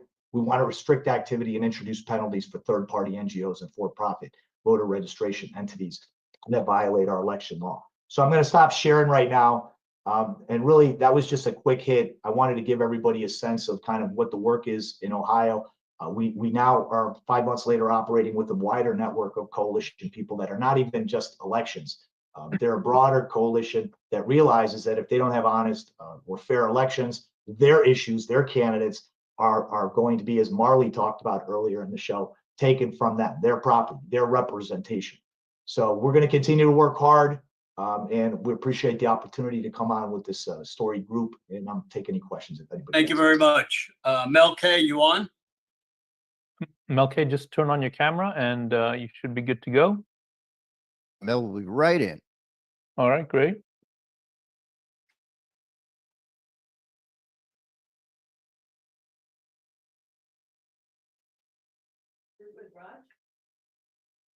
While she's coming in, we'd like everybody to sign up for sternamericannews.com.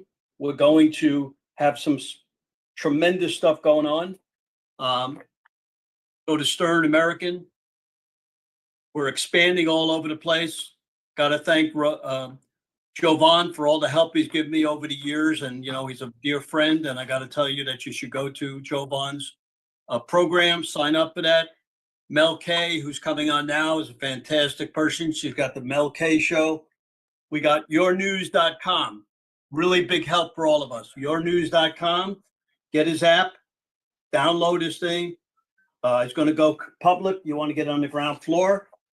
What I'm wearing, Steve Bannon came on, did us a favor. Get his shirt, standwithbannon.com. We only have a couple of hundred left. That man has done unbelievable 4 hours a day on TV. He gets up around 3:30. Really terrific guy. Mel, you're on. Oh, great. Thank you for having me. Wow. It's been quite a journey with you, Steve Stern. And what a warrior you've been and an inspiration to so many people, including myself. I do want people to fully understand that we are now at a place where we have to triple down on our local action when it comes to not just elections, but also city council, land management, every single thing. Our schools, not just our schools themselves, but what kind of technology and data collection they're using. We got to look around for any kind of globalist or sustainable development surveillance that is being placed all over this country in your backyard. All of us would like the swamp to be drained, but I think a lot of people don't realize the swamp has been infiltrating your local community all the way, whether it's your neighborhood or your county or obviously your state. So I just, though this is a great win and we should be excited, I really feel the heavy lifting starts now. And that also includes putting out the hand and opening the tent to people that aren't necessarily, full MAGA or full Maha, but we had a lot of people vote for their family and their future in this country that might not know about our election integrity programs or everything we've been doing for the last 4 years or all the local action that is going on. So I'm very excited, but I really hope that we all realize that the war is still raging. Woke is not dead. The globalists are having a big conference right now, the COP Conference 29, talking about their regionalized global governance, global government. So, you know what? It's sand in the gears to this end of sovereignty that they'd all like to control with totalitarian track and trace surveillance and Agenda 2030. So Trump has given us a respite, but I really do hope people understand this is the first line that we're crossing. The other lines really are about removing the very deep-seated agendas that have been implanted, and I believe first were implanted locally, starting all the way back in the 60s, if not before then. And though it's very, very exciting, I think we also really have to remember there's lots of people that voted for Donald Trump that never voted at all, that never voted Republican, and that are homeless politically. And I hope people realize that those people are a wealth of support and can really, really add to all of this. So we do have to make a real effort locally and certainly county by county to include them.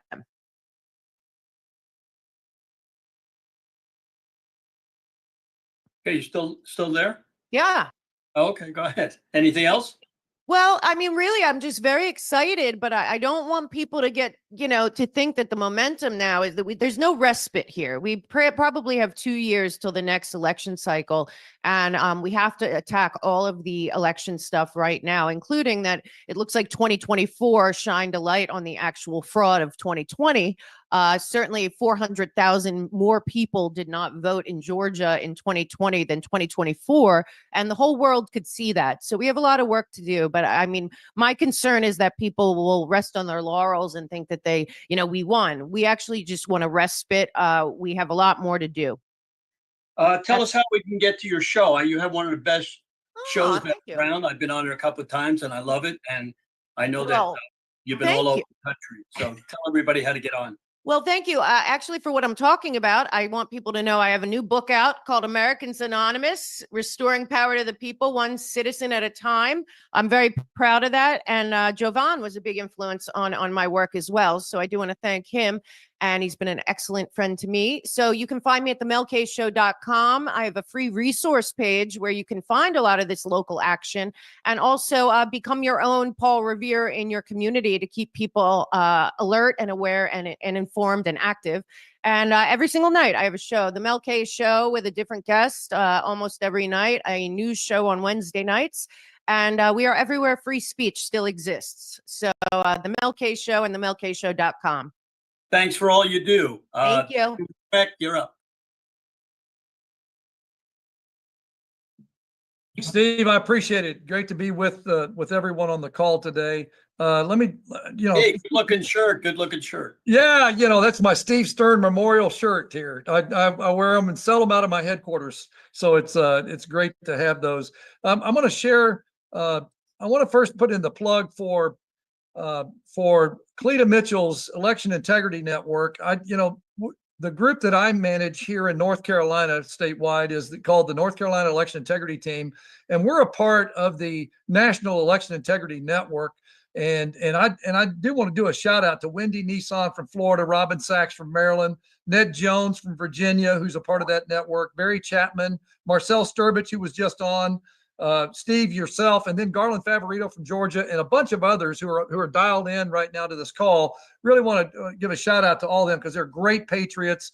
They contribute magnificently to Cleta's work nationwide. It is the one and ubiquitous system that's nationwide. I think there's at least representation from all 50 states in some manner, some capacity, and this is the network, as Jovan was talking about earlier. This is the network that you need to plug into, because it not only is it ubiquitous, it has all the stakeholders nationally involved in it, to include Steve Stern and his network. So just really think that Cleta's network is where people should plug into. We address a number of things, and I want to bring one of those up in the insight team. Isn't she? And somebody needs to mute, but You're muted. Raj, you got him muted for some reason. Jim, can you go ahead and unmute, please? Jim, can you unmute? Yeah, I got you. So as part of Cleta's analysis and decomposition of the election systems in place today, we in North Carolina decomposed that into the 8 lanes of election integrity, and this is where we've been working. There is a cycle of activity that goes on through every election, and your focus during those various stages in the cycle shifts. And so, we just got through with an election. We're doing a post-mortem analysis of the things that went well, things that didn't go well, and our focus now going into the long session here in North Carolina, the General Assembly, and the statutes that they passed. That's where our focus will be for the next few months in trying to get corrections to the vulnerabilities that we have in the election. People like Barry Chapman from Virginia have pointed out a lot of the risk vectors that are affecting our elections. And that's what we really want to focus on, is how to correct the deficiencies in the election system so that we can make free and fair elections possible in the future. Elections are like train wrecks. You can only look back at the things that happened. You can't undo the train wreck. You can look back, figure out what went wrong, and how to correct it for the future so you don't have more train wrecks in the future. But that's the kind of thing that our team is focused on.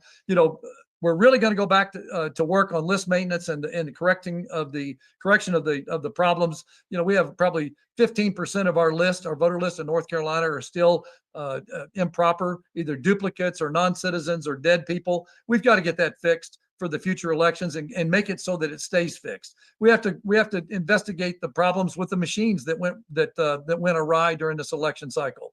And then, of course, legislative advocacy and oversight is really important. And if you don't get your election laws fixed in your respective states, you're never going to be able to have free and fair elections. And that's where our focus has to be as these various legislatures go back into session. We got to focus our energy on that. The operations, the training that go into election cycles, we're going to de-emphasize that for the moment while we focus on getting the legislative fixes. So let me just talk very briefly about North Carolina's team this last year. We had 2,100 volunteers that were working very aggressively throughout the cycle. They were trained and ready poll observers. They headed off or stopped or reported virtually every instance of in-person voting fraud that we would have encountered in the past. Things that we've seen endemic in the process in the past were headed off because of these 2,100 poll observers around the state. And we have an operational reporting system. It's called SEERS, our statewide election integrity reporting system. It was built by a local analyst, and it bottoms up reports everything in the cycle, where you can fix every problem at the lowest practical level. It's like a a help desk application, but it's a lot more robust, and we can track and coordinate these issues in the aggregate, and then take those back as evidence to the General Assembly of problems that are still present in our election systems. So we use our SEERS reporting system to capture for posterity all the things that are improperly administered or managed within the election cycle, and then we can report that back to get corrective action taken. That SEERS system works really well for us. We've actually had it running in several states in the past. We're hopefully going to propagate it nationally in the next few months and years. Okay, so a number of our judges and workers around the state, poll judges and poll workers that are employees of the state, have been trained by our team. So we've got probably 10% of the workforce around the state now has been trained, and all the statutory provisions, all the things that need to be done and taken care of in the polling sites, made more familiar with the state laws and with the changes that are coming in state laws. That was really helpful for us this election cycle. Now we have people on the inside who are managing the elections and directing the activities there, that are trained by our people and are experts in election law, so that they're even more effective at enforcing the rules that were in place. Couple of other training principles that we put in place this year. This is a CLETA narrative: be polite and be right. This is one thing you win a lot more favor in the election business if you're polite, but you're also correct. You know the law, you know how to apply the law. Be polite, be right. That's a principle that we applied this time. I mentioned fix every problem at the lowest practical level. A lot of the RNC and NC GOP types of people would like for you to elevate every problem to the highest level and let them trickle it back down. That's not the way systems work. You have to report at the lowest level and then escalate as appropriate. That's the way you fix problems. That's what our SEER system does, and we did it very effectively this time. The last thing I wanted to mention is that we've got enormous work to do in the area of audits. No state in the country, and Barry can testify to this, no state in the country does an effective election postmortem audit or election procedures audit like SOC 2 in the auditing business. That's something that really has to be dealt with going forward. Audits are really important to build voter confidence. And currently, if you were to survey the nation, you'd find out that less than half the nation believes that our elections are free and fair. They don't trust the outcomes of the elections, either at state or federal level. The only way you're going to fix that and get that great appreciation for our election system is if you do audits which look at everything from the voter list to the machines to the procedures that are being followed by the election officials. If you don't do audits, if you don't put provisions in place in your state to perform a rugged, a regimented audit that's done year round through all the processes that are involved in an election, you're not going to be successful in convincing voters that the election system is honest and straightforward. Jim, So I'll leave it there. Yes, sir. 1 minute. Yes, sir. I'm done. Thank you so much for the time. Thank you very Steve. much for getting on there. I just, couple of things. I want to thank two people that have made it possible to help me do this. One is John Farrow, who never comes on. He works for me every day. He's behind the scenes. And in California, Tina Celine, who's been with me for a year and a half, helps us with all the people in California. The next person I want to introduce, every time we have our calls, we're going to have one podcaster on. Well, we have a podcaster on, Dan Smeriglio, who I met at Turning Point. And he is probably our largest podcaster, podcasting to all over the world. So come on down, Dan.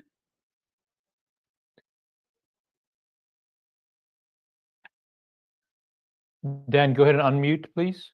Okay, you're unmuted. I don't know why you can't see me. I apologize. I was having no video issues before, so my sincere apologies to everybody. I guess the camera doesn't want to cooperate. I want to start off by saying it's an honor to be here and to be on the call.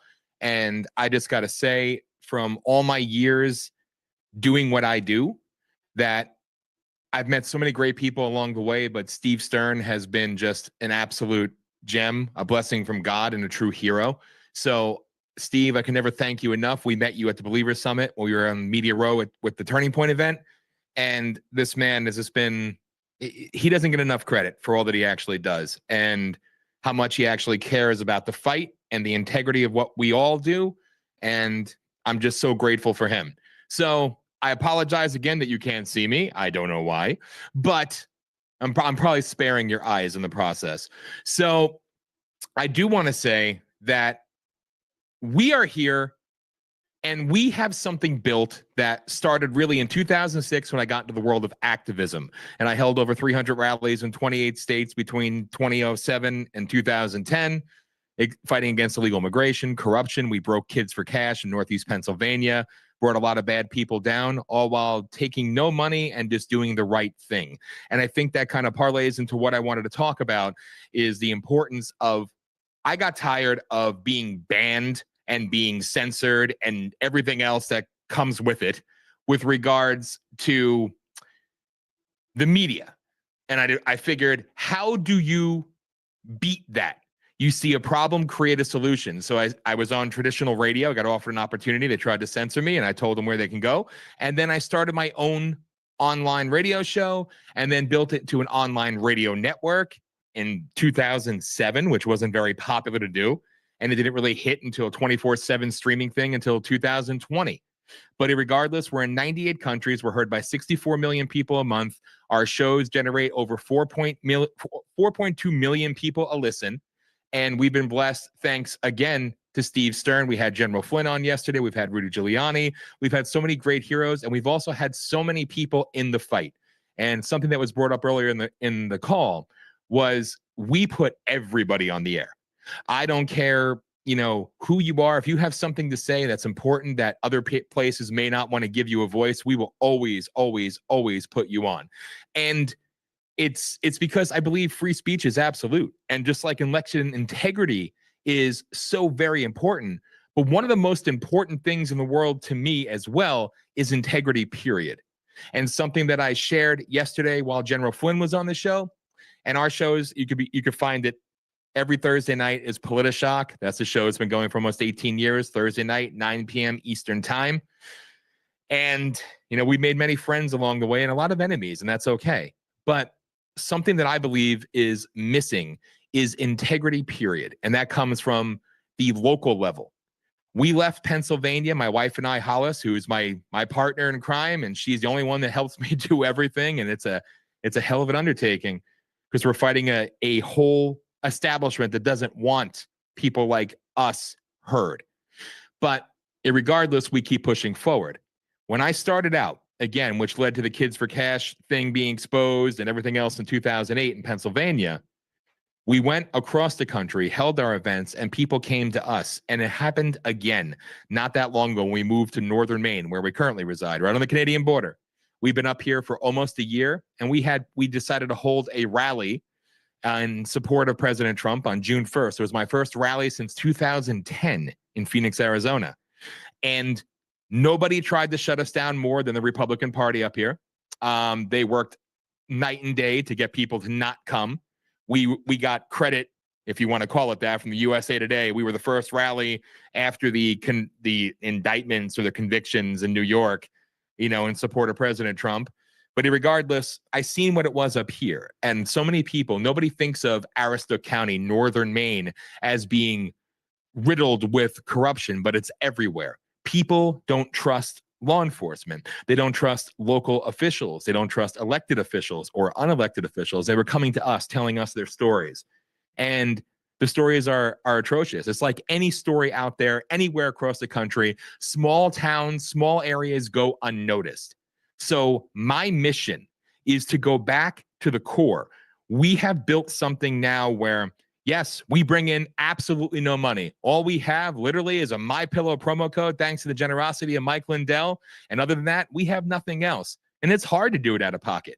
Work full-time jobs. My wife works full-time job, and we keep this going. But regardless, we have to continue to promote transparency and to root out evil no matter where it lies. So our next mission is going back to the core, back to the roots, if you will. And we are going to start our campaign to go across the country and to give, once we have rooted out issues, people coming to us, people reaching out to us, telling us their stories throughout the country, we vet it, we know it's legit, then we're going to go out there, we're going to give them a voice, we're going to expose, we're going to confront, we're going to root it out and destroy the evil on a local level, destroy the corruption on a local level. And the beauty is, it doesn't matter to us if the media doesn't want to cover it, because we'll be going live right there on location. And again, we're blessed to be out there so far, so wide. And it's an honor to be able to broadcast these calls because it's so important. And that is the mission. That's what needs to be done. I think too many people spend so long thinking that, one man can kind of fight the system. I'm not speaking to this group. One man can do it all. No, it takes more than one man. And you're fighting at the top. We need to also come up from the bottom and really put it out there and give people a voice. And I think that's the most important thing to do in the world. And that's what we're moving towards now. First time in my life I'm ever asking for money from people, trying to raise money to help fund it, because again, we go out of pocket, So it's the work that needs to be done. And that's why there's so many out there that are doing so much great work on elections, and there's always more to be done. And anybody on this panel, anybody out there knows you always have a spot on any of our radio shows. And the radio website is vopusaradio.com, obviously. And of course, our activist website, and this is what I'm going to be pushing right now, is voiceofthepeopleusa.org. And Dan, sounds good. And I'm asking anyone if you could possibly give it a look, check it out. And if you'd be so kind to at least share the video, if people are willing to donate and help out in this mission, I would appreciate it. Voiceofthepeopleusa.org. Also on Rumble, if you could please follow us on Rumble at VOPUSA Radio. And our featured video is all about this campaign. But with that, again, I thank everybody so much for the time. Steve, you are a hero to me. I love you to death. Raj, I never got to talk to you personally, but I love you too, and everybody else. God bless you, and thank you. Thank you for everything. Well, Dan, you're our number one guy, getting more people than anybody else, so keep up the good work. So, my honor. Person, Kim Yeater, come on down. Miss Porter. Good afternoon. Oh my gosh, Border, are we so excited, you guys? Because now we have the ability to truly take our border back. For those of you that don't know me, my name is Kim Yeater. I host the Take Your Power Back show. I also am the team lead for Take Our Border Back, which we've reached tens of millions across the country. We've activated We the People. It's all about stepping into our God-given sovereignty and taking our power back as we the people. Now, there's so many incredible speakers that shared today, and so many things that have been just going through my mind that I wanted to point out today. But the first thing I want to do is I want to edify Steve. I want to edify Raj. I want to edify every single one of you that are in this room right now, because you are the warriors. I also want to edify those that are watching and listening. It is not by accident that you have come here today. There is a word for every single one of you. And the word that God has put on my heart is, we are not done yet. I remember when my little girl was on a soccer team. I have 4 kids. I'm our grandma. My little Ashley was on the soccer team, and she had this big burly dude coach, Coach Michael. And Ashley was 5 years old. You guys remember when you had kids that were that little, that were playing soccer, and you were like, as long as they could just try to kick the ball and not pick the flower, right? Well, there was Ashley and the team, and every single game, this coach, until the very end, would yell out, "You're not done yet!" And as parents, it drove us crazy. But do you know what stuck with my kids? Do you know what stuck with us parents? That we weren't done. We're not done till the fat lady sings, that old saying. We are just getting started. And actually, let me just fast forward. Ashley went on to break the college record at Point Loma Nazarene University, the fastest goal scored in the history of the school, and she still holds it. Why? Because she was taught the power of going. You run the race, not just to run it, but we run the race to win it. Guys, If you are thinking that we've won, this is a taste of win. And the taste of win should propel us to do the work that needs to be done. I just came in from the election event with our new president, God willing, in Jesus' name, Donald J. Trump, in Palm Beach, to a breakaway in Cancun for a couple of days with my team to reset. That resetting is imperative for every single one of you. If you haven't reset, keep your foot on the throttle, but take a moment to reset, because we are just getting started on the next leg of the race, just like General Flynn said. Now, there's something I want to remind you guys of. When I came back from that moment, from being in Cancun, I heard there were so many patriots there. These patriots, they thought we had won and we were done. Right? We won. The hard work's done. The heavy lifting's done. We are in the battle. I was on the phone with Douglas G. Frank this morning, world-renowned physicist, exposes election fraud in 46 states. You guys know him, Mike Lindell's team. Doug says to me, Kim, on the beaches of Normandy, World War II, we hit the beaches of Normandy. We won the first leg of the battle. We still had the next leg of the battle. If we rest on our laurels now, that is when we will be attacked. Our freedoms will be taken.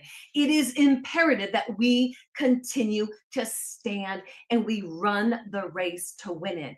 I want to remind you guys of something. I'm going to share my screen real quick, and we're going to pop over here.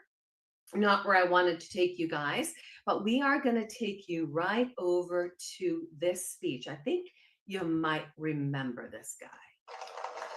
Today's ceremony, however, Do you has hear that? very special meaning, because today we are not merely transferring power from one administration to another or from one party to another, but we are transferring power from Washington, D.C. and giving it back to you, the people. Okay, that, my friends, is imperative that we pay close attention to that. You see, we don't have all the power just yet, do we? No, we do not. Hang on one second. Let me X out of this. Obama's popping up on the other screen, and I don't need to hear him right now. None of us need to hear him. But the point is, it is about giving the power back to we, the people. Jim, have you taken your power back? Raj, Dennis, Phani, Bob, we, the people. You see, there are those of us that are awake. There are those of us that are taking our power back on that local level. With President Trump in place, okay, we still have not certified this election, as we all know. Right? But as he's in this place, we have got to still take our power back locally. I am in the great state of California. Don't feel sorry for me. God has planted me here to run this race and to fight in this great state. But we've got to fight by taking our power back on a local level. Just like Mel K said, we've got to get involved. So my radio show, like we just heard from Dan, is the space where I bring in the warriors who are going through the adversity and continuing to stand to remind people that they can do it. So my call to action for every single one of us today is that you spread the word. I'm not preaching. I mean, in this room that we're in right now, I am preaching to the choir. But to every single one of you who came across this broadcast today, this is a word for you. If you're listening, no matter what talents and gifts you have, God has given you those talents and gifts to get involved. Use them to where you are no longer riding on the coattails of your fathers who died for your freedom, but you are putting a stake in the ground and saying, I will fight, fight, fight for my freedom. And we must remember that this war that we were in, yes, where's my book? My fifth generation. Yes, we are in the midst of a fifth generation war. Yes, if you haven't read it, The Citizen's Guide to Fifth Generation War. But we are in the biggest spiritual war of our lifetime. Bob Howard, power of prayer. We must pray. If my people, and Second Chronicles 7:14, you've heard it, but listen closely. If my people who are called by my name will humble themselves, come to me, pray, seek my face, and turn from their wicked ways, and turn, each one of us individually, all of us collectively, our nation, turn from their wicked ways, I will hear their voice, forgive their sins, and heal their land. We are not done yet. We need to pray fervently. We need to come together and pray and declare. When I stood at the Sassabee border a year ago, and I looked at that open border with my team, and I had my team stand in the gap. If you're looking at the picture right there, God said, you have them stand in the gap and declare out, close the border, close the border, close the border. Little did I know what God was going to do. Each one of us is called to stand in the gap right now with the gifts and talents he's given us. So my call to action today is to stand, to show up, and to speak up. And for people like Tina Peters, who are behind bars right now, we must support her. TinaPeters.us. She ran the race for every single one of us in the area of election integrity, you guys. The Rosetta Stone of the election fraud. You know that.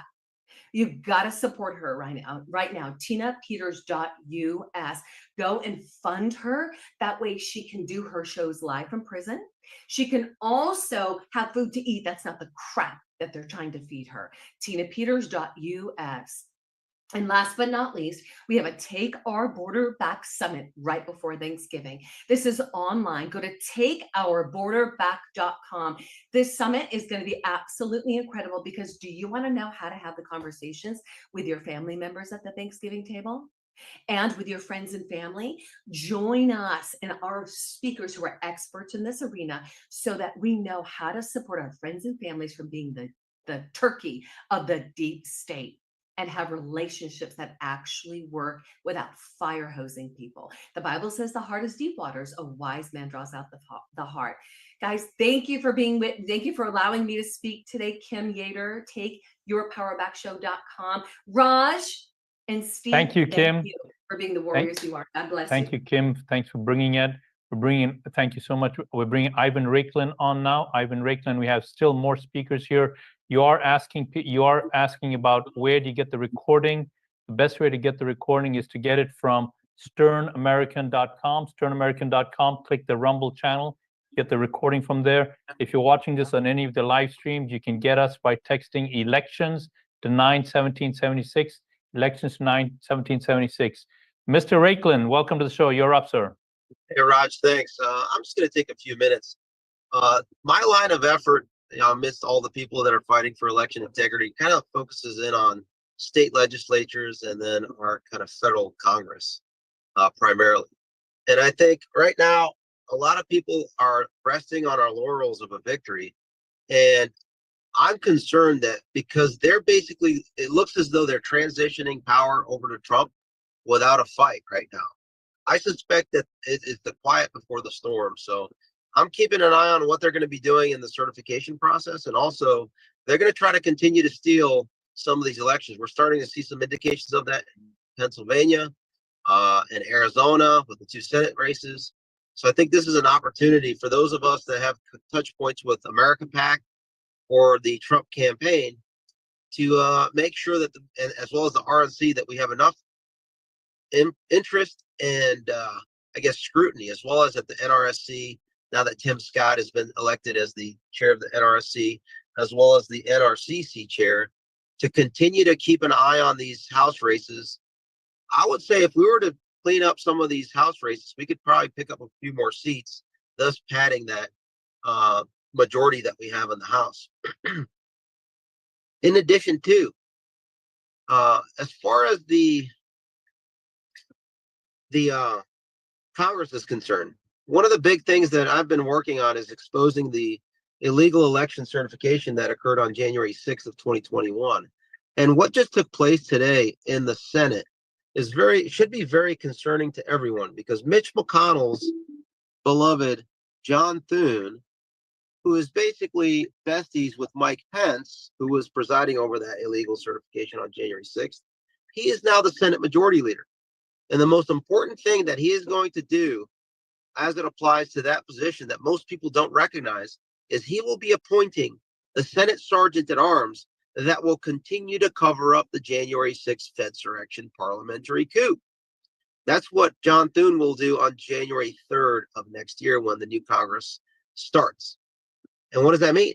That means, well, one thing is that the chair of the Capitol Police Board alternates between House and Senate Sergeant at Arms every year. And so next year, control of the Capitol Police Board through that Sergeant at Arms then rests with the Senate, thus the Senate Majority Leader.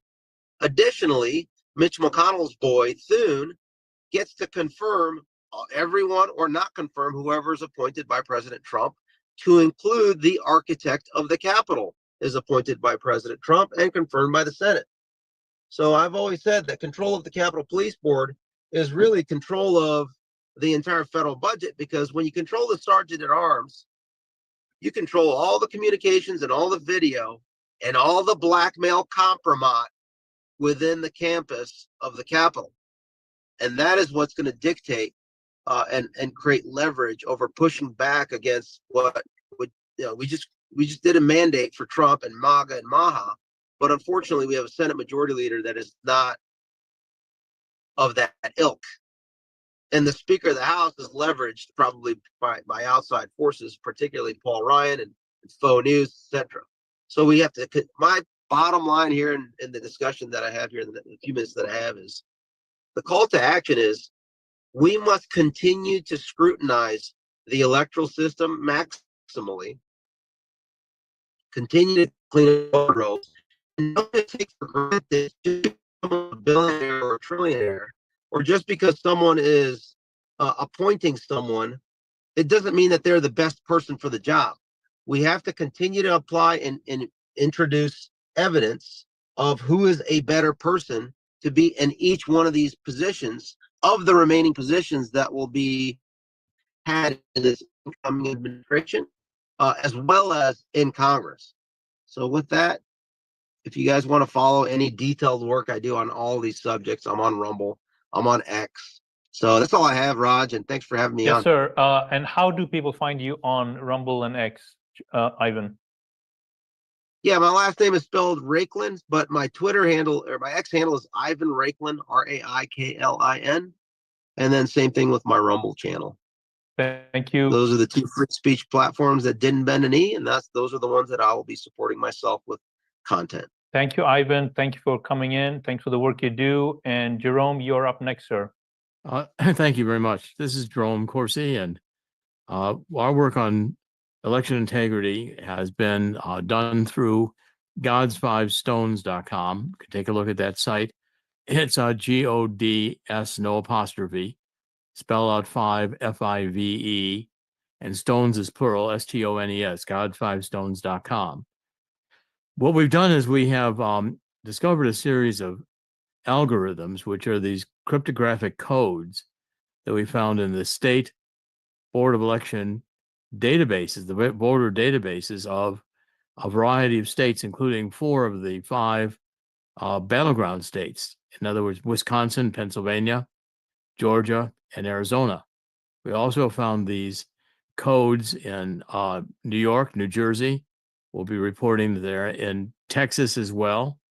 And these are, I'm pretty sure that there are codes of this nature in virtually every one of the state databases. Now, the purpose of these codes, these are secret codes, and they are number schemes that Dr. Andrew Paquette found, which allow for the criminals, and I think it's actually the intelligence agencies. I think this is an intelligence operation that has actually penetrated into our state board of elections and is controlling the state board of election databases. With these algorithms embedded, what they can do is they can create false voters who don't exist. And they can hide them in the database so they look like they are legitimate voters, which means that they get a state ID number. That way you've got a false voter that it's like a card marking scheme where, you basically have to open the card deck and shuffle it so you can start putting cards in that look random, look like all the other cards. Those are your marked cards. And it's the same here. They reorder the way the state gives out its voter IDs, not by the date you register, but by an algorithmic number scheme. So it mixes up all the numbers, and false voters get mixed in. They look like they're real voters. False voters may be clones, they're duplicate votes. They could be dead or people who have moved out of the state. They can be people who are just made up, or they can be purged voters that are put back into the database. Now, because we found these algorithms and publicized it, and of course, the mainstream media has censored our efforts, but it's been widely seen throughout the country, and we work with the many voter integrity groups throughout the country. We've been able to educate a large army of poll watchers and others so that the Democrats did not use these algorithms in the mail-in ballot schemes in the presidential election this time around. They did use it in the down ballot elections. And so we have a lot of elections now that should be contested, and we're looking at a variety of them. For instance, the one that has interested me most is this Eric Hovde election, which Eric was running for the Senate in Wisconsin. And right through election night, he was leading until 4 a.m. They dumped 100,000 mail-in ballots from Milwaukee that were 99% for his opponent. And suddenly the opponent won. Now, again, I think these are indications that the algorithms were used, false voters were called out of the deck and voted, and the mail-in ballots that appeared, because it was a false voter that had a legitimate ID, was able to be counted as a legitimate vote. Now, what I'm wanting to do at this point is to take God's 5 stones and to begin an effort to work with candidates who lost close elections, especially where there were mail-in ballots that made a lot of difference. And I see we have Jovan Pulitzer on this call, and I want to be in touch with him because he's done excellent work on the forensic analysis on the mail-in ballots that has to be done in order to prove that they're fraudulent. Because this scheme allows you to do the fraudulent voting from within the algorithms by people who are not in the State Board of Election. The State Board of Election computer has to be penetrated by outside forces. The algorithm has to be put into place. It's very complicated. I think it does involve an intelligence operation. And they can literally vote these false voters whenever they choose to do so. Now, in Wisconsin, they've got nearly 2 million clone voters, which means duplicate voters in the database. Those can easily be used to do false voters. Okay, now if you go to gods5stones.com, and by the way, right there on the homepage, I list my email, which is JRLC, my initials, Jerome Robert Louis Corsi at yahoo.com. And I encourage people to be in touch with it, JRLC at yahoo.com. Touch with us about these elections that are considered to be fraudulent, and they can be investigated. It's good to do it quickly. I want to get some of these elections before they are certified. I want to go into some of the federal district courts and get injunctions before they're certified, because we learned from 2020, challenging a certified election is much more difficult. Now, the whole idea here is to be able to say that the database, if it has an algorithm in it, if it has this kind of a code, then what you got is already a criminal event has occurred, because it should not have a scheme in it, a coding scheme that alters the data or allows you to hide data, including false voters. So some criminals, we don't know who put these in the scheme. I can't identify today who did it. My suspicions that it's intelligence operation, as I've said. I believe the national intelligence agencies are trying to run our elections. I think we are and have been living in a Truman Show where we think the elections are real, but they're not. And I do believe that we stopped a lot of the use of the algorithm in the presidential election only this time. Now, if we can get a campaign like Eric Hovde's campaign to be willing to challenge the steal. I think we can get a district court judge to issue injunctions. I think we can get the right to do forensic inspection of the ballots. We can bring in our team, which is able to identify which of the ballots that have been stolen. We can already give them the list of the 2 million or close to 2 million clone votes, which almost for sure about 845,000 that we've identified that are absolutely positively duplicate votes. And because everything matches, name, birth date, etc. All the records match. As you get fewer, for instance, if you don't have birth dates, you can find more matches. And sometimes the birth dates are missing on these records. Okay, now that's another problem with the records. The databases the states are using are intentionally riddled with errors, with ballots that should be taken off. In Georgia, we were able to find that there were 3,000 early voters this year who voted early. And if you take a look at the early voting history, the state Board of Election records as to who voted early, these voters are listed. And if you look at those voters' individual histories, it shows they voted early. But then if you look at the voter registration database, they're missing. In other words, as soon as they voted the illegal vote, the criminals removed that voter ID from the voter registration list because they had to have been on the list in order to have voted. Another case we found in Georgia that one voter who had moved to South Carolina was still on the voter registration list. The criminals voted that vote.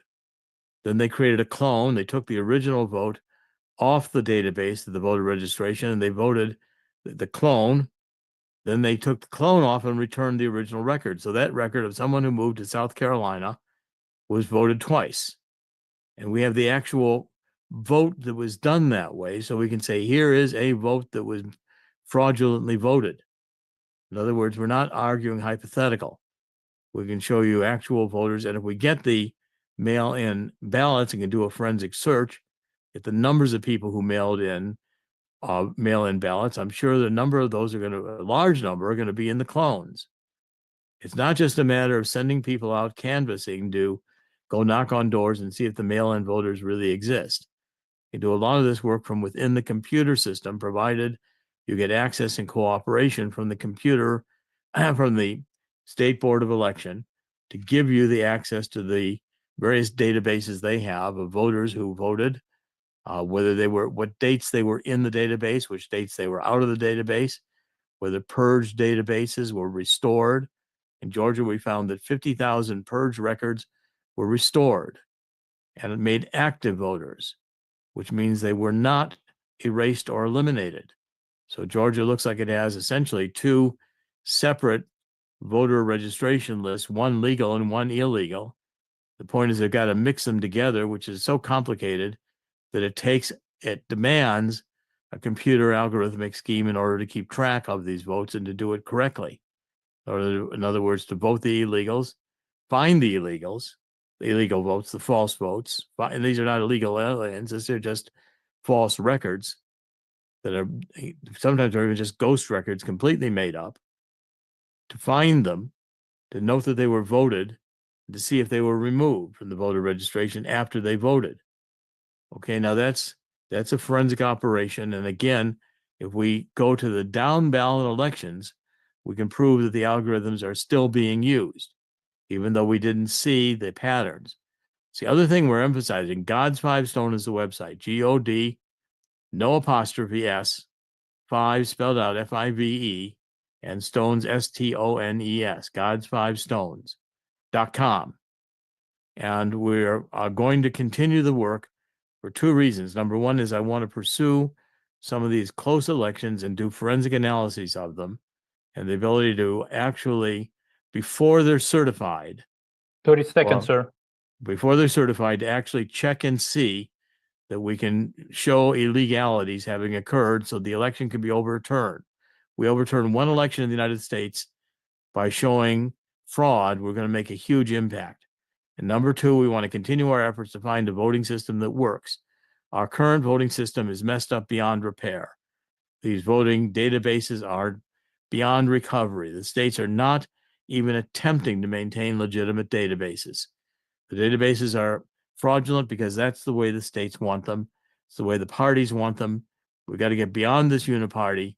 We got to get back to voter integrity, or else we have and in fact, last point I want to make is that these are not just criminal events.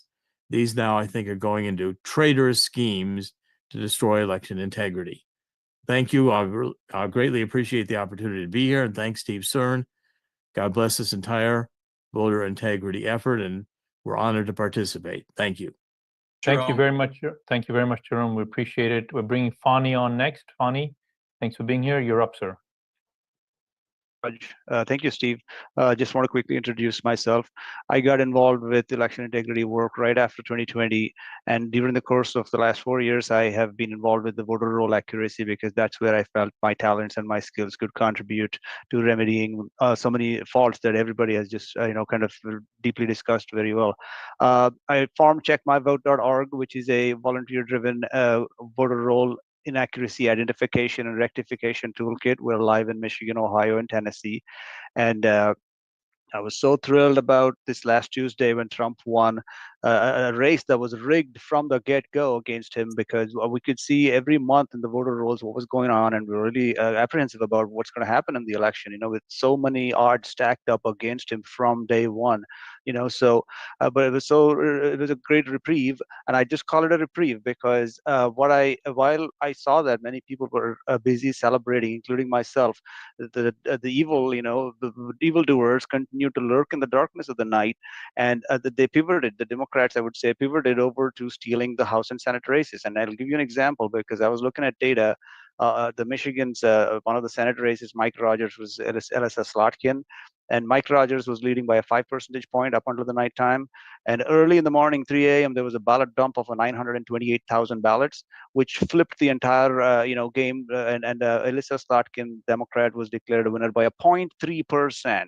I mean, why does this kind of stuff happen only in battleground states where counting is slow? Oh, look, Arizona just counted one more ballot, fantastic, so it's just unbelievable. It's a joke, but it's not funny because I just get enraged when this kind of stuff is pulled right in front of my eyes. And, being involved so many years, I just feel like the battle is not over, like many of the great minds earlier just like mentioned, Jovan, and everybody else that I just heard speak all through this meeting was wonderful because I just feel like, many people are thinking the same way. It's not over. And what really made 2024 tick and come out ahead in Trump, it's unsustainable, first of all, because beating a rigged race every time is unsustainable. You cannot say that we won and we're good. Offense and defense both worked out great. Like the too big to rig, fantastic, because when you overwhelm the polls, the fraud becomes very apparent. From a data analytics standpoint, I can say that if people don't turn out to the polls, they can easily kind of repurpose, reattribute votes to low propensity voters and kind of steal elections. So the turnout was amazing, but also the defense aspect of it, of election integrity, all the poll watchers, many eyes on this thing going on, also played a great role. And even now we're seeing that the Democrats are preparing up to prop up resistance to Trump by stealing these House and Senate races. And even before the election, we caught the Uokava. I mean, there was a big area of overseas absentee ballots where things were going on. We broke an article on Gateway Pundit just about 2 months ago, and that's key. Be proactive, like many others have said. Reactive is not going to work because it's just going to be impossible. We saw what happened after 2020. You cannot react and remedy something that has been certified. You got to be proactive. You got to catch things as they're happening. And this was one of the biggest finds that I think was greatly impactful. I get a daily FOIA request fulfilled from the state of Michigan. By the way, I forgot to mention I live in Michigan and I work primarily with Michigan voter rolls. But on October 28th, 40 days of absentee voting, right? Every day I get a file. In that file, it tells me how many people have cast their ballots. Simple file, right? And if you don't mind, I could just share my screen. And this is kind of went viral on Twitter right after I found this thing on that day. Just share that. So what you're seeing here is a graph of what I found. On October 28th, we found there were 82,647 voters cast an excess of 125,428 votes. So that is a ratio of 2.51 votes per person. And it was creeping up all along. I was watching it from October 21st, 22nd, 23rd. And October 28th, it just kind of, you see those big towers there. And we broke the news. Within an hour, our Secretary of State came back and said, oh, it was a glitch. Forget about it, move along. And it just became a hush-hush. And then but the questions still remain. Were these ballots counted? What happened there? Nobody wants to answer any of those questions. But those are important questions, because I know what's going to happen in the next midterms or as elections are coming up. They're going to steal your school board seats. They're going to steal your local, county commissioner, your land grabbing, all of this stuff. And then they're going to prop it up all the way to the state. They also believe in local action, national impact. We have to act on that proactively than what they're doing. And absolutely, the school board members are the ones teaching your kids. I mean, presidency is one thing. They're at 80,000 foot level. They're like at the federal level. But really what impacts our lives are who is teaching your kids in the schools, what their agendas are. And if you turn a blind side saying, hey, the president is Donald Trump, let's just go back to business, things are going to get worse. One man can't fix everything. And it's thanks to all these people who are here, and thousands of Check My Votes volunteers across 3 states have contributed in large part to keeping eyes on every day on what's going on.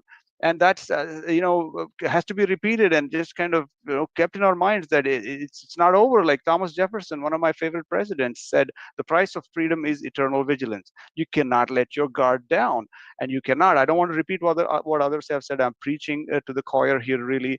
But what I want to bring up here is the point that many others made, especially I think Jovan and Michael Flynn and General Michael Flynn, everybody else, saying local action, national impact, which is great, jives very well with the way I designed Check My Vote, because our data is available down at the precinct level, and we have precinct delegates and leads looking at data in their own precinct. And think about it, the numbers are manageable. If you throw numbers at people like, hey, Michigan's got 350 registrations that are in question, a normal individual would look at that number and go, I can't possibly do anything about it. It's such a large number. But when you look at a precinct and just look at your neighborhood, your numbers are like 150 or 200. A bunch of people after church having coffee could tackle all of them in a weekend, maybe 2 weekends. And that's what we've seen happen in Michigan. It's been wildly successful over the past 2-3 years. We've made 20 to 25,000 challenges and converted them over to challenge state because of people like that working at a precinct level. And what's next with Check My Vote? Transparency. FOIA, open records requests, are the most strongest tool in our arsenal. In my experience, I have filed many FOIA requests, and I get all my data from there, point out problems in their own data and show it back to them. As a matter of fact, if I could share one more screen here, because I exposed one more thing last month. We just put our Secretary of State in the hotspot. And what happened really was that there was a question that Elon Musk asking, basically, are there more voters in Michigan than there are, are there more people on the voter rolls in Michigan than of voting age population? Well, I went and it's a simple research query. I pulled the data up. And then basically, Jocelyn Benson is our Secretary of State. She says, dangerous disinformation. Yes, there are more people in there, but because there is this NBRA Section 8D rule that allows them to be on there for 2 federal election cycles before getting removed. I said, okay, let's take that. Since you want to talk law, let's pick this up. And I went and researched how many people were in voter challenge status as of November 1st, 2020. Almost 500,000. It's 455,000. Okay. And as of October 1st, 2024, about 692,000 were in challenge status. But out of that, 74,609 linger in that same challenge status from November 1st, 2020. So we caught you lying, Secretary of State Jocelyn Benson, because you said that in future, these extra ones will get removed. Well, what happened to the past? Why weren't they removed? And we put this out on Twitter. This just went viral. There's 45,000 views. But I thank Steve Stern and Raj for giving me this platform, because I do make a little bit of impact, because I like PIE, Jovan, I like how you break down all those things. But PIE, public influence, because I do data work. I only know data, and I don't have a platform to kind of expose these. Twitter has been great. Emerald Robinson has been great. Steve Stern, and they've been great to kind of get my word out with my findings. And I continue to look into the data, and my plan is to used. Again, the challenges I expect are the Secretary of State is going to chip away at transparency. Because I've found so many things, they stopped giving me some of the important data fields in the FOIA request. And I proceeded to sue the BOE, and I think I got 2 hearings already under the belt, but there's another hearing coming up in like next month for my case against the BOE for release of that information, which without which my hands are tied with audit work. So transparency is key. FOIA is your strongest tool.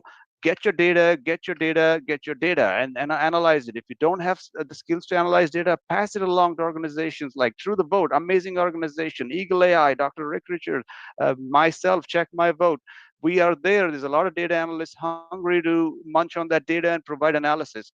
And we have a great process at Check My Vote to double check all our work, and everything that we put out on Twitter is just 100% accurate. We don't go out, jump out of our chairs at the first finding. We peer review multiple times and get our data out. And it's important. Everything is in the data. Data facts, no one can refute. But if you talk in thematic terms, stuff like 2 minutes. Thank you. Anecdotal evidence like, hey, this dead person voted, that dead person voted. Well, that's not going to go anywhere. You got to show it in the data, and you got to have affidavits, and you got to get into the system through a legal means. First of all, you got to exhaust your administrative pathways before you go seek legal relief. Because first of all, you have to say, well, I went to the clerk and respectfully said, hey, this person does not live where I live at, which is a great feature in Check My Vote. By the way, if you go to audit my address, it'll tell you who lives at your home or who's registered to vote from your home. And we found a lot of places where there are people registered to homes that they don't even know. I don't know who this person is. I live here. Go to the clerk and lawfully request them to be removed. When the clerk tells you that no, we're not going to be removing them, we're going to keep them on the voter rolls for 2 federal election cycles, that's when you say, well, no, I live here, it's a digital intrusion on my property, and then you can get into the legal relief aspect of it. So these are all tools in our arsenal that I've worked for the last 2 years or through 2.5 years that I've been involved with the website. But before that, I was more like attending rallies and talking to the school board members, etc. But anyway, that's all I wanted to share today, and I'm so happy to be here listening to all Thank these you, great Phani. minds speak. Thank you very much. Yeah, and Phani, people are asking for your contact information, and Wayne Root is coming right after this. Go ahead, Phani, with your contact. Yes, checkmyvote.org, and on X, I'm Deluxe Cipher. On X, I'm Deluxe Cipher. I'll just paste it in the chat here. DELUXEPSYPHER, Deluxe Cipher on Twitter. Thank you very much. And Wayne Root, you're up. Thanks for being with us, and thank you, Before Phani, for all you brought. Before Wayne gets on, I just want to say that Wayne Root was the first guy that said President Trump is going to sweep this election. And he and I were on together last night, and I got to congratulate him because while everybody was saying, all these polls were coming out saying, oh, President Trump is a little bit ahead, he was saying that's ridiculous. He's way ahead. I also want to thank everybody. I just got some orders from Spain, from London, for the flagshirt.com. So we got a lot of great Americans wearing our flag shirt, which is very important. I got to get one for Wayne so he can wear it when he comes on the show next time. So Wayne, thank you for everything you're doing, and it's all yours. Well, first of all, can you hear me okay? We can hear you. We can see you. We love you. So fire away. Tell me what, give me a little Q&A here, Steve. What do you want me to talk about? You were with President Trump numerous times. Give us a little background. You interviewed him. You've been with him for a long time. Tell us why he won the election. Well, first of all, are you aware of the news? Because you're on the air. President Trump has nominated Matt Gaetz as Attorney General of the United States. I mean, this is like the most amazing, unbelievable, unusual, unique news I've ever heard. I mean, it probably beats Pete, Hegseth as the Secretary of Defense. I mean, Matt Gaetz as Attorney General. Trump must want Matt Gaetz to go after everybody. I mean, this is like Machiavelli updated for 2025. I love it. I love it because the only way to teach a lesson to your opponent who's vicious, who's bitter, who's vile, who's violent, who persecutes you like a Nazi or a Soviet communist, the only way to get them to stop and make sure it never happens again is to go after them and put them in prison. And believe me when I tell you, this lineup, he named Tulsi Gabbard moments ago, National Security Director, and Matt Gaetz, Attorney General of the United States, Pete Hegseth as the Secretary of Defense. Truly an amazing lineup of people who are outside the Beltway that don't really give a crap about what Beltway insiders think, or the establishment thinks, or the Democrats think, or the communists think, or the deep state thinks, or the DC swamp thinks. This is an amazing development.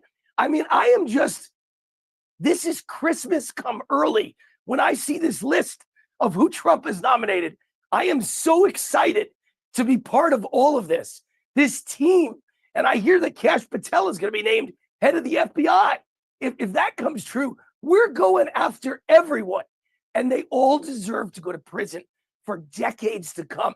These vicious people that persecuted Trump and persecuted Roger Stone, my friend, persecuted Steve Bannon, persecuted Peter Navarro, persecuted the J6ers, including my buddy Jake Lang, who's been rotting in a prison cell for 4 years, and 3 of the 4 years he's been in solitary without a trial.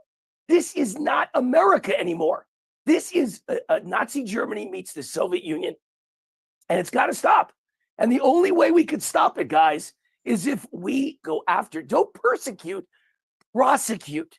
They persecuted, we have to prosecute and put these blue state savages in prison for years or decades to come. And I hope they're all on notice about what's going to happen. They got to be so scared. They're all shaking in their boots because they know Trump now is never going to face re-election again. He can do whatever needs to be done in this one term. And I predict it'll all get done in the next 2 years.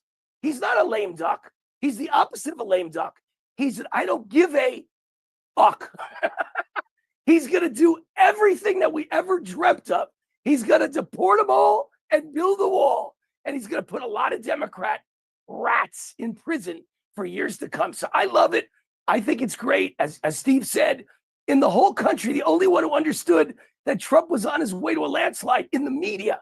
I'm sure many of you at home knew it, but the only one willing to say it in the media and put his nuts on the chopping block was Wayne Allen Root, and say landslide, electoral landslide, all 7 swing states, and a popular vote victory for President Trump. Said it on TV, said it on radio, said it in writing, in my columns, and said it to President Trump himself. When I saw him 2 Thursdays ago, I was backstage with him, and he said, how am I going to do?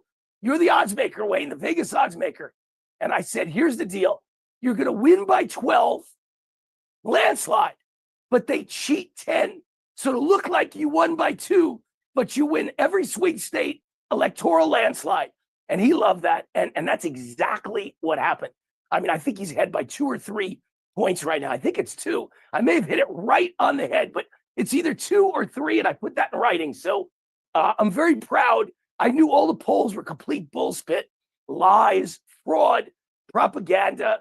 Pollsters were bribed, or they were just on the wrong side and oversampling Democrats to show their bias and to try and pump up and get Kamala voters excited and to demoralize conservative voters.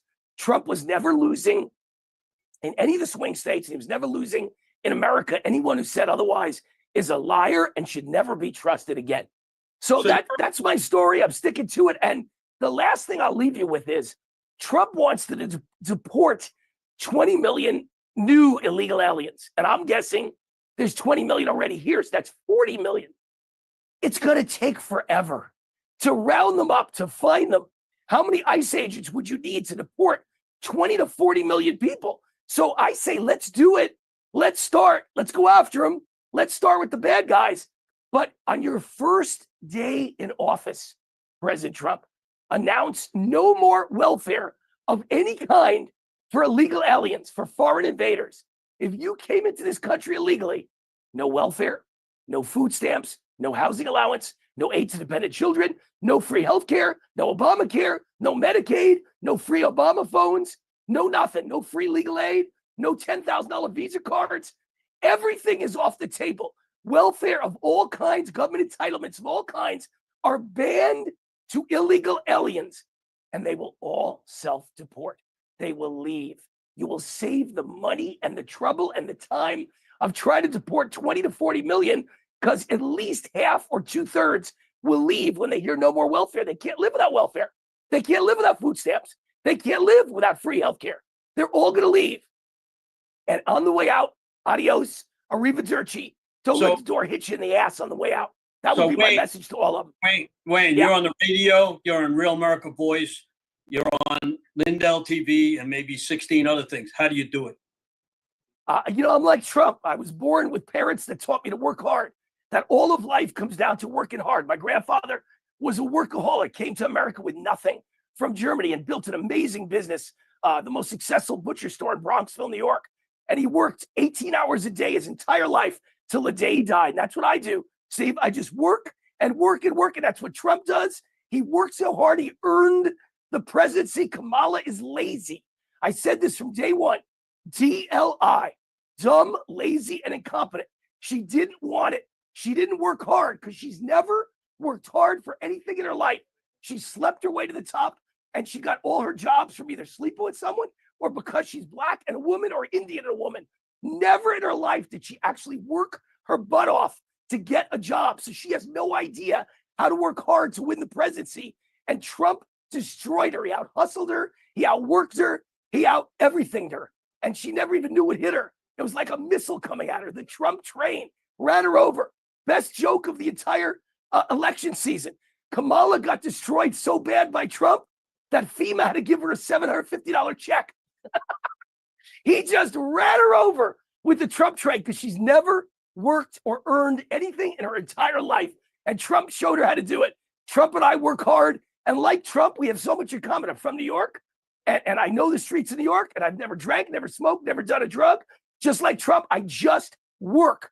And I got a really beautiful wife. So we have a lot in common. Every time he sees me announce to the crowd, Wayne Root has such a beautiful wife. We have a lot in common. So I love the man. He's the greatest. I appreciate him. And we won. Viva Las Vegas and Viva America. We saved America. God bless America. What a great 4 years are coming up. And what a great Christmas this is going to be. Merry Christmas, everyone. Thank you very much. Pleasure having you. Linda Synkowicz still on there? Can't hear Steve anymore. I've lost him. I lost you, Steve. So arrivederci. Bye-bye. Got it. Raj. There you go. Linda, my favorite person. Go ahead. Well, first, I want to just thank you and Raj for putting on these programs tirelessly for, I don't know, how many months, years have you been doing this? 2 years. Yeah, you got thousands and thousands of people that got involved with this. I know with what our organization has been able to do, which is fightvoterfraud.org, we actually gave out to thousands of people across the country, the double registered, double voters. Right now, we're still giving it out. Once we get the new data in, we will still also be giving that out. We've been helping a number of people and organizations that have questions about people that have already voted. So we've asked them to give us data that they have on their counties, and we can look into our system and see if they have voted elsewhere or if they're already double registered, double voted. Like I said, we're still working in multiple states with this. Hopefully after the first of the year, we'll get enough funding so that we can then let people know, all the dead people that are on your voter rolls. And yes, we know a lot of them do vote. Like I've said before with Florida, they have the Lazarus effect down there. Those people die and they come back and they vote.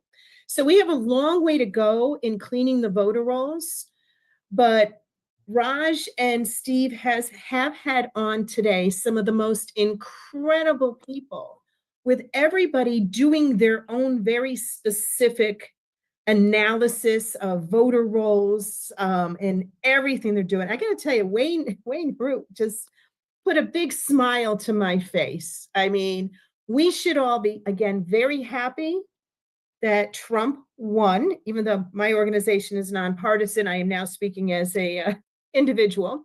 Very happy because now we can do something about the voter rolls. We all know that there's problems. Jerome Corsi has an incredible amount of data that he's been putting out there.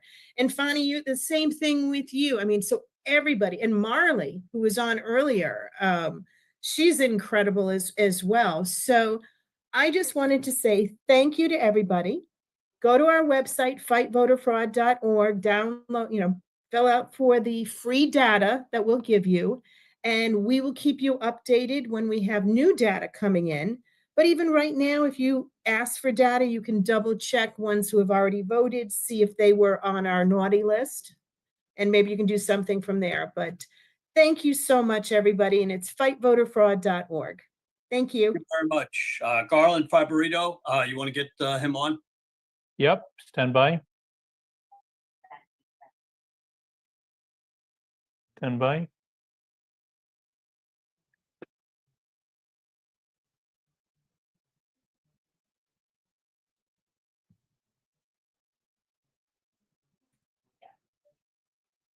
Then actually go mention it to Brett.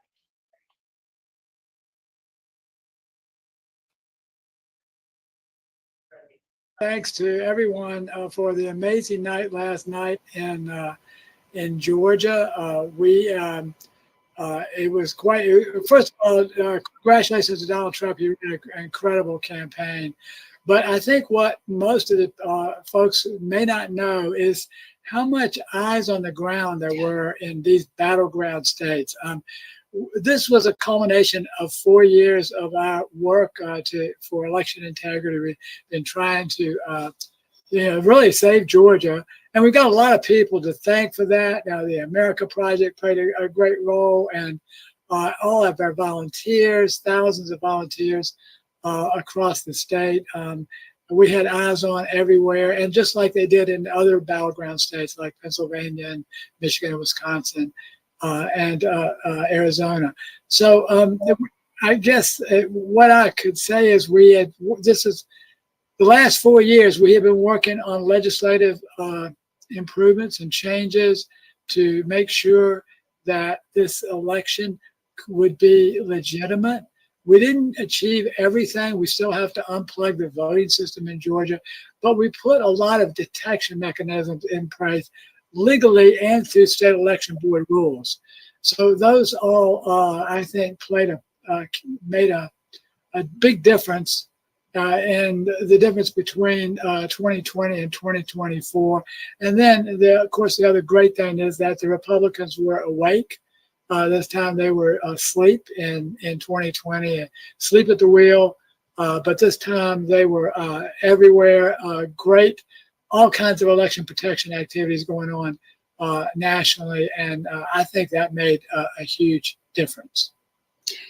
Yeah, I think starting out with the legislature passing some really strong election security and transparency laws, it really started 24 off to be a major win for us.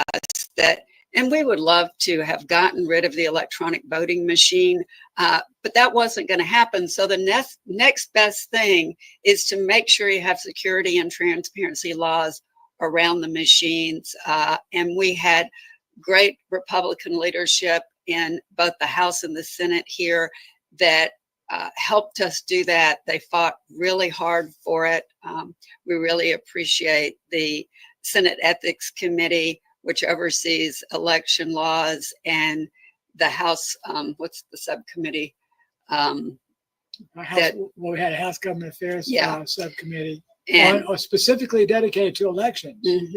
So we just really appreciate that they worked so hard for us, and they have already said we're not done. So we know we'll have their support when we go back to the legislature in January. But I think having that success, plus the state election board rules and regulations that you just mentioned, Garland, made a difference. And the literally thousands of people that were out in the precincts, polling locations, every county election office last night that was processing had observers. There were more eyes watching that have ever watched before. So I think anything nefarious, they just had to let it go. Yeah, and we're really excited about this new state election board. For the first time, we have a majority of the members who are actually fully committed to election integrity.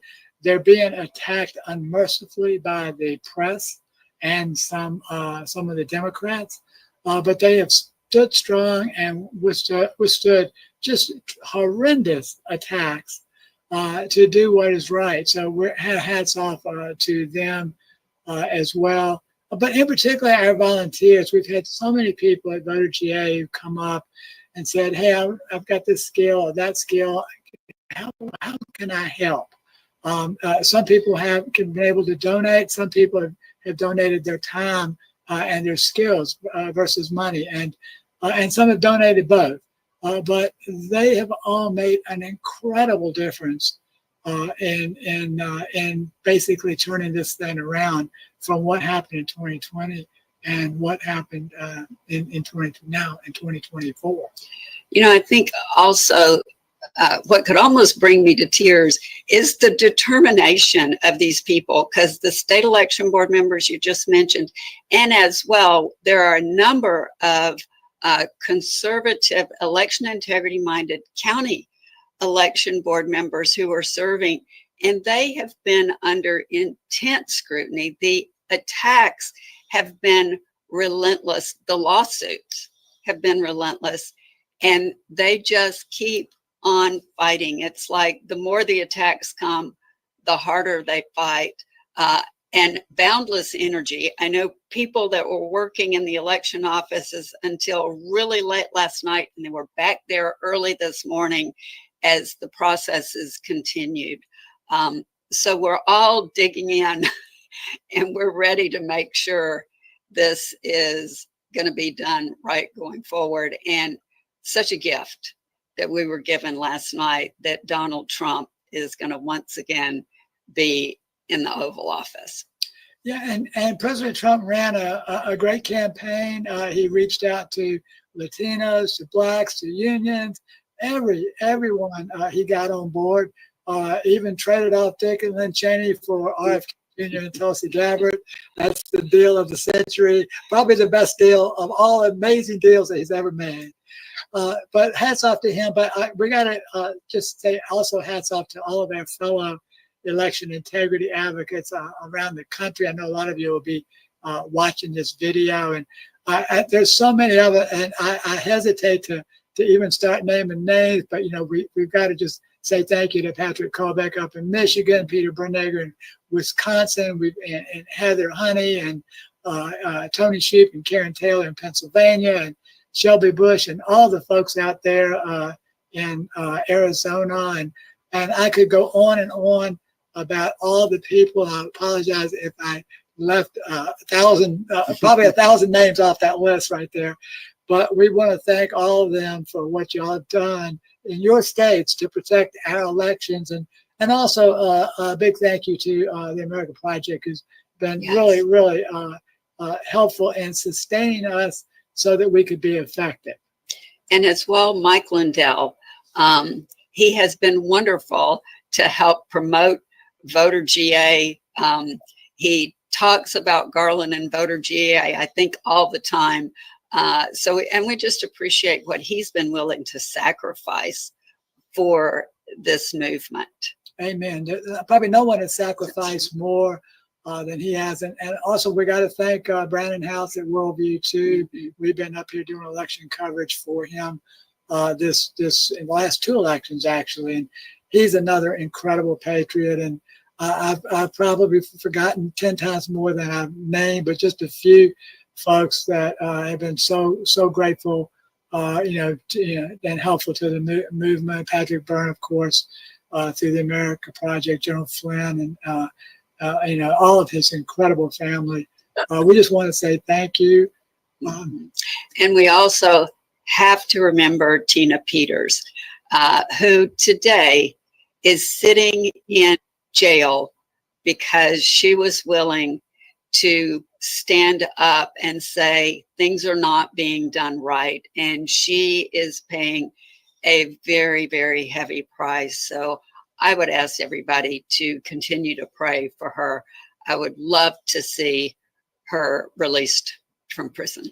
Amen. And we certainly are going to be praying for that. Is because of her, we found out all the Dominion problems. And so we're truly grateful to her. And we have not forgotten that she's in jail, and we will do everything we can to get her out.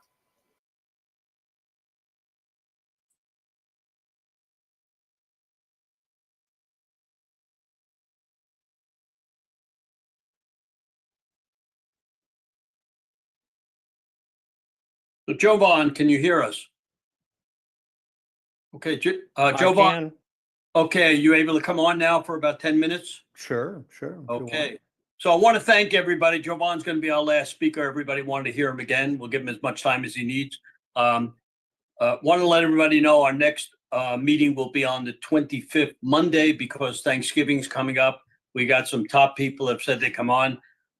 My email out. I want if anybody would like to email me and let us know if you have speakers, please. stern1054@gmail.com. I want to thank everybody who is streaming this. We're seeing over 2 million people on this. Jovan, I know you got tons of people on it. We got radio, TV. It's everywhere. 100,000 are on the War Room. We want to thank Steve and Maureen. I want to thank my staff. We got a whole staff here that when you put this together, it's not the easiest thing in the world, to get everything. Jovan taught me a lot. We did 2 Flag Day events. I want to thank him so much for doing that because the first one, he gave up all his time to do 2 weeks of work round the clock. And we had 9 hours on TV, which is amazing. And I love him. Go ahead, Jovan. Take it away. Thank you, sir. There's a lot of people in this movement and everybody's great patriots and everything else working hard to fix this. Where I was, we won a battle. We did not win the war. And we are at war, folks. We have a year. And you can mark that down. And the reason we have a year is because if we're going to get things fixed, we've got exactly 1 year to do it and get it fixed before the campaigning season for the midterm occurs. And you learn that with a lot of people trying to get stuff removed from the rolls and doing it within the 90-day period. I catch a lot of flack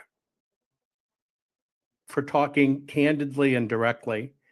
And one of the first things I want to do for everybody, I have no requirement that anybody loves me, likes me, heralds me, or whatever. And the reason is because this is an ugly war, an ugly business. And even in our own ranks, truth is not wanted and not rewarded.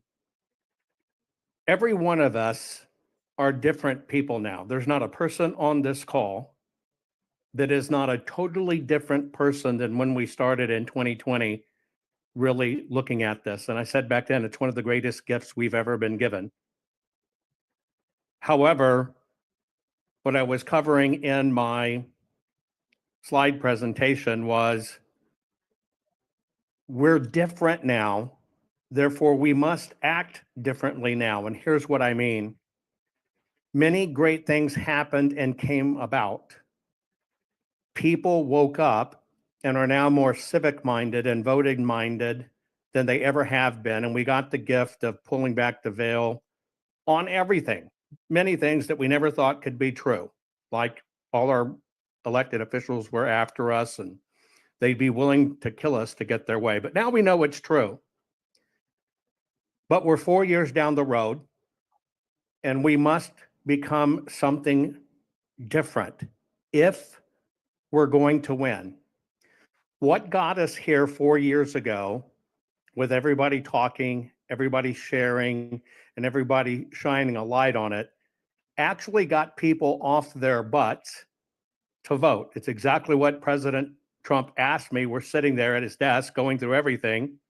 And he asked me, with all these things broken, how in the hell did I get elected in 2016? And I said, sir, because people got off their butts. That's what's happened, folks. People got off their butts. People left the other side. People realized we were being conned. That was an effort of people talking and the left exposing itself. I'm sorry, I do not attribute the win to things we necessarily did in election integrity, because there were no changes in election integrity that happened. Yes, we knew things, but they used the same exact playbook. Arizona, other states are the example. 2020, they used in 2020, they used it in 2022, they used it again. Folks, we didn't move the needle. Don't kill the messenger. Just listen to what I'm saying, please. We got a little bit of a reprieve. That's where we are. We got a little bit of a reprieve. If you think, and you should be kind of concerned about how quiet it's been. I think we all expected riots and civil war and stuff. To me, something's coming, and we're not out of the darkness yet. If I could wave a magic wand based on what we learned, and you can go back to the first part of my presentation, I won't repeat that. I think now is the time for us to take the number one lesson that the Democrat national machine they have, the committee, taught us. And that means we've got to figure out how to work together. Period. Sitting here where we're still repeating words 4 years later that cost us legal cases, or we're still trying to explain what happened and we can't even use the correct terminology for what it is, which cost us in legal cases. I realize we've got to organize. We've got to become as proficient at election veracity as the machine that wants to kill our incredible constitutional republic wants to kill it and make it just a generic democracy. I'm telling you, we are not going to be able to do that if we keep playing favorites. If we will cut our nose off to spite our faces just because we don't like somebody, or if we don't inspect what we expect. Every play has been run. They've run the play and they're running it over and over. And just like I showed you at the beginning, they shifted from Maricopa to Pima. If you think about all the people on this call and the things that were shared, I want you to recognize the vast talents we have at our disposal. But there's too many islands. There's too many chiefs. There's too many teams and pockets and groups and subgroups. And by the way, in election integrity, if that crap worked, it would have worked 4 years ago. We're not organized right. No matter how much it is, we are not organized right because we're not focusing on what stops these things. We've got exposing it down, hands down, folks. We've got exposing it. People know mail-in balloting, all this other stuff. What we're not focused on is how to permanently stop it. When I look across this landscape, 80% of the things that we battle can be fixed in the contract stage, not the law stage, the contract stage. You'll hear other people, yes, we're introducing laws and we're going to introduce bills and we're going to do. If we have to go that far to fix this, or we have to sue to fix it, you will understand it's always after the fact. We've got to get ahead of the fact. And to get ahead of the fact, we have to understand operationally how these things occur. And I'll give you a good example. Every state right now could demand of their ballot printers, the people that print the ballots, they could demand, we must know how many you print when you print them. We must know how many you mail, because some of them are combined together. How many you didn't use, where are the ones you didn't use, what was the paper you used, and what machines did you use them to do it with? Now, if we just take that one thing, you got to understand, let's just deal with ballots. Between the post office, in and out, between the monies that is exchanged for that postage, in and out, between the printers and mailers of the ballots, in and out, between the paper stock, in and out, between our voter rolls and what came back, we have a complete edit cycle, which means if we just get the information, we have the easiest layup audit of all that does not take any oversight, does not take anybody special with special skills. But the deal is, we don't have it in our contracts. We're not thinking in our contracts, and we let people give us boilerplate contracts. I think the ballot is a contract for finances. You just got bound in this last administration for another $60,000 in your lifetime and your children. It binds us. We better treat it like a bank account, and you better not be a penny over. And so what I'm asking everybody to consider, you know, we got to get really picky about what works, what doesn't work, what's real, what moves the needle. Even though there's some of us that can't even sit at the same table, calling it like it is, we've got to figure out how to sit at the same table. We've got to figure out how to have the same words, the same lexicon, the same dictionary, and we've got to take all these superstars we have, people that are doing really great at freedom of information request, which so many people don't know how to do, people that are really great maybe at drafting a lawsuit or whatever. We've got to push these disciplines down into one very good oiled machine. The reason I showed those groups is we possess all of this. We just don't possess the will and the willpower to everybody get on the same team. Sure, we have calls. That's great. It's nice to have calls and see faces behind it. Gives you a chance to see some people out here, and maybe you can dispel some of the myths. But regardless, we're on the same team. This team needs to come together. This team needs to get serious about winning. We need to move as one organization.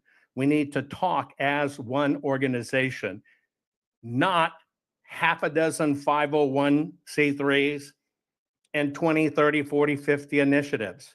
And I'm saying it is with that hyper focus and truly dividing up our skill sets and coming together well-oiled like the DNC, we will be able to win this. We are not going to be able to win this no matter what we're up against if we continue operating like we're operating. Why? Look at who just went in as speaker. The whole system wants it their way. We are the people that know how to fix it. But you don't fix it just through legislation or only waiting for legislation.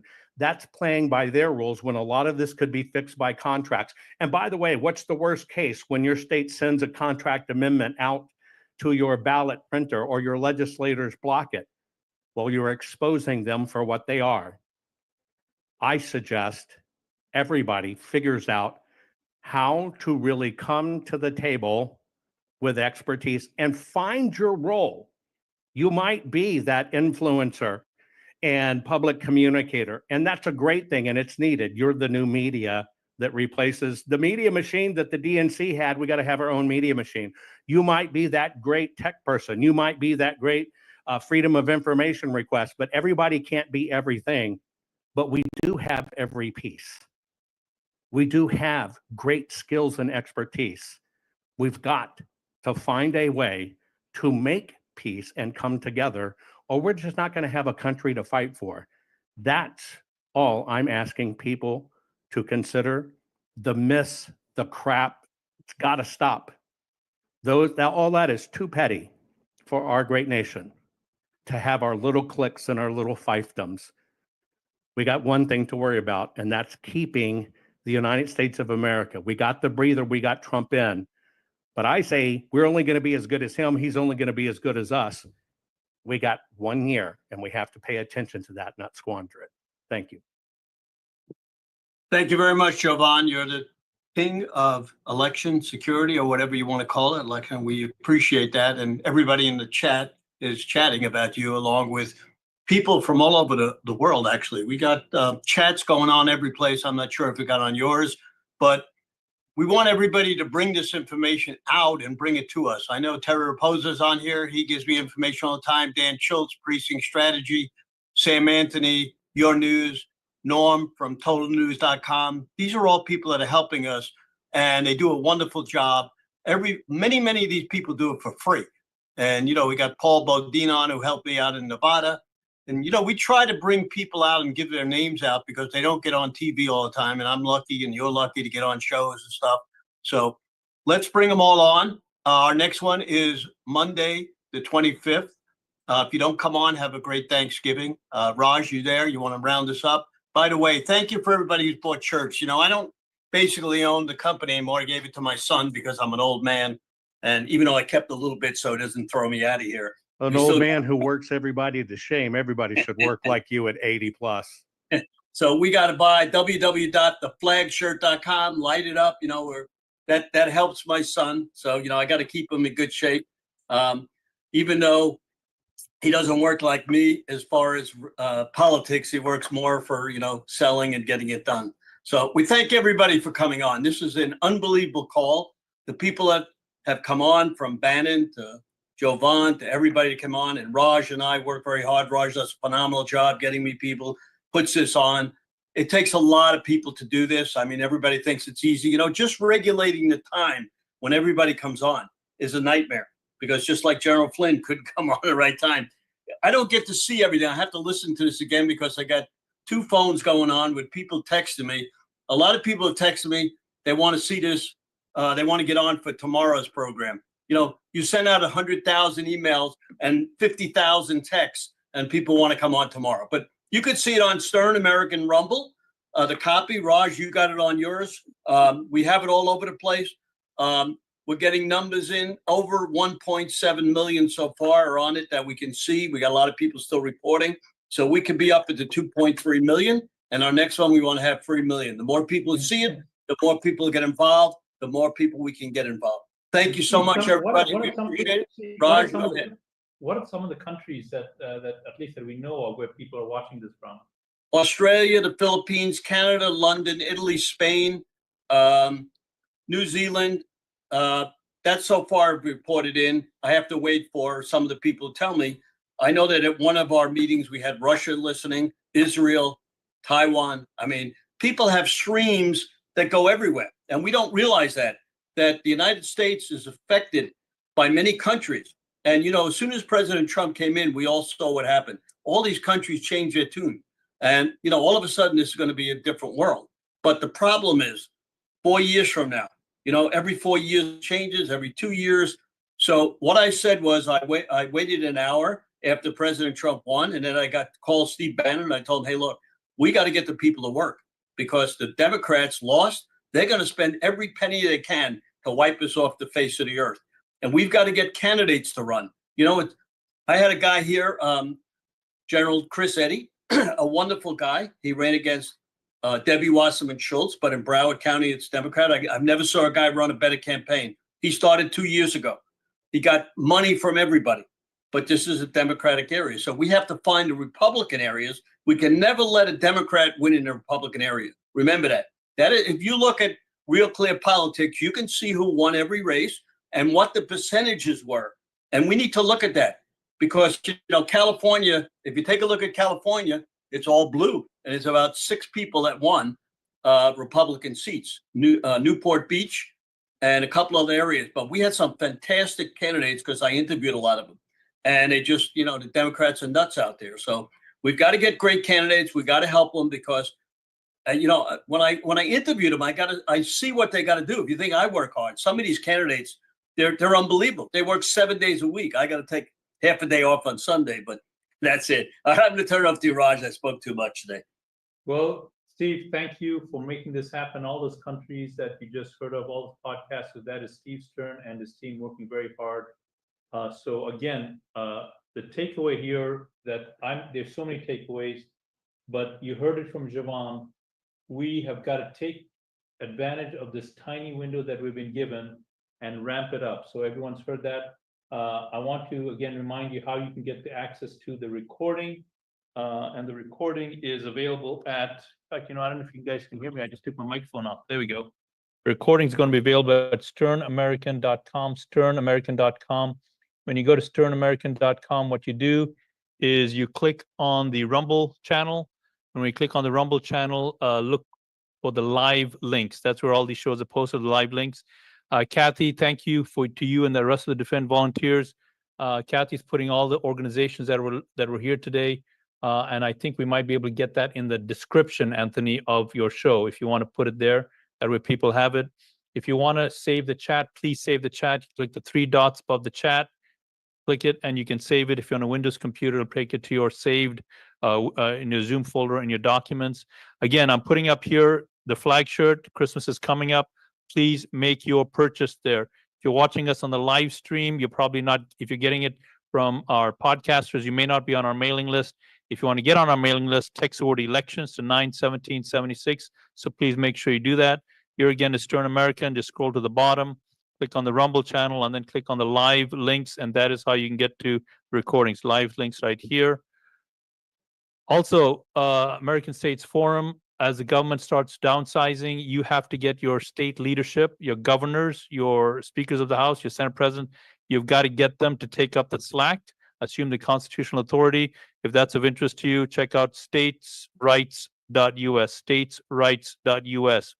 We're going to close this show. What defines the American spirit? Preserving life, liberty, and pursuing happiness. Caring for the nation we call home and its people. As patriots, it's our duty to drive the entrepreneurial spirit, pushing hard, reaching for success, sharing patriotism, because the American way of life is for all to live. The flag shirt, where freedom reigns. And there you have it, my friends. Have a great evening, and we will see you on the next show. Bye for now. The recording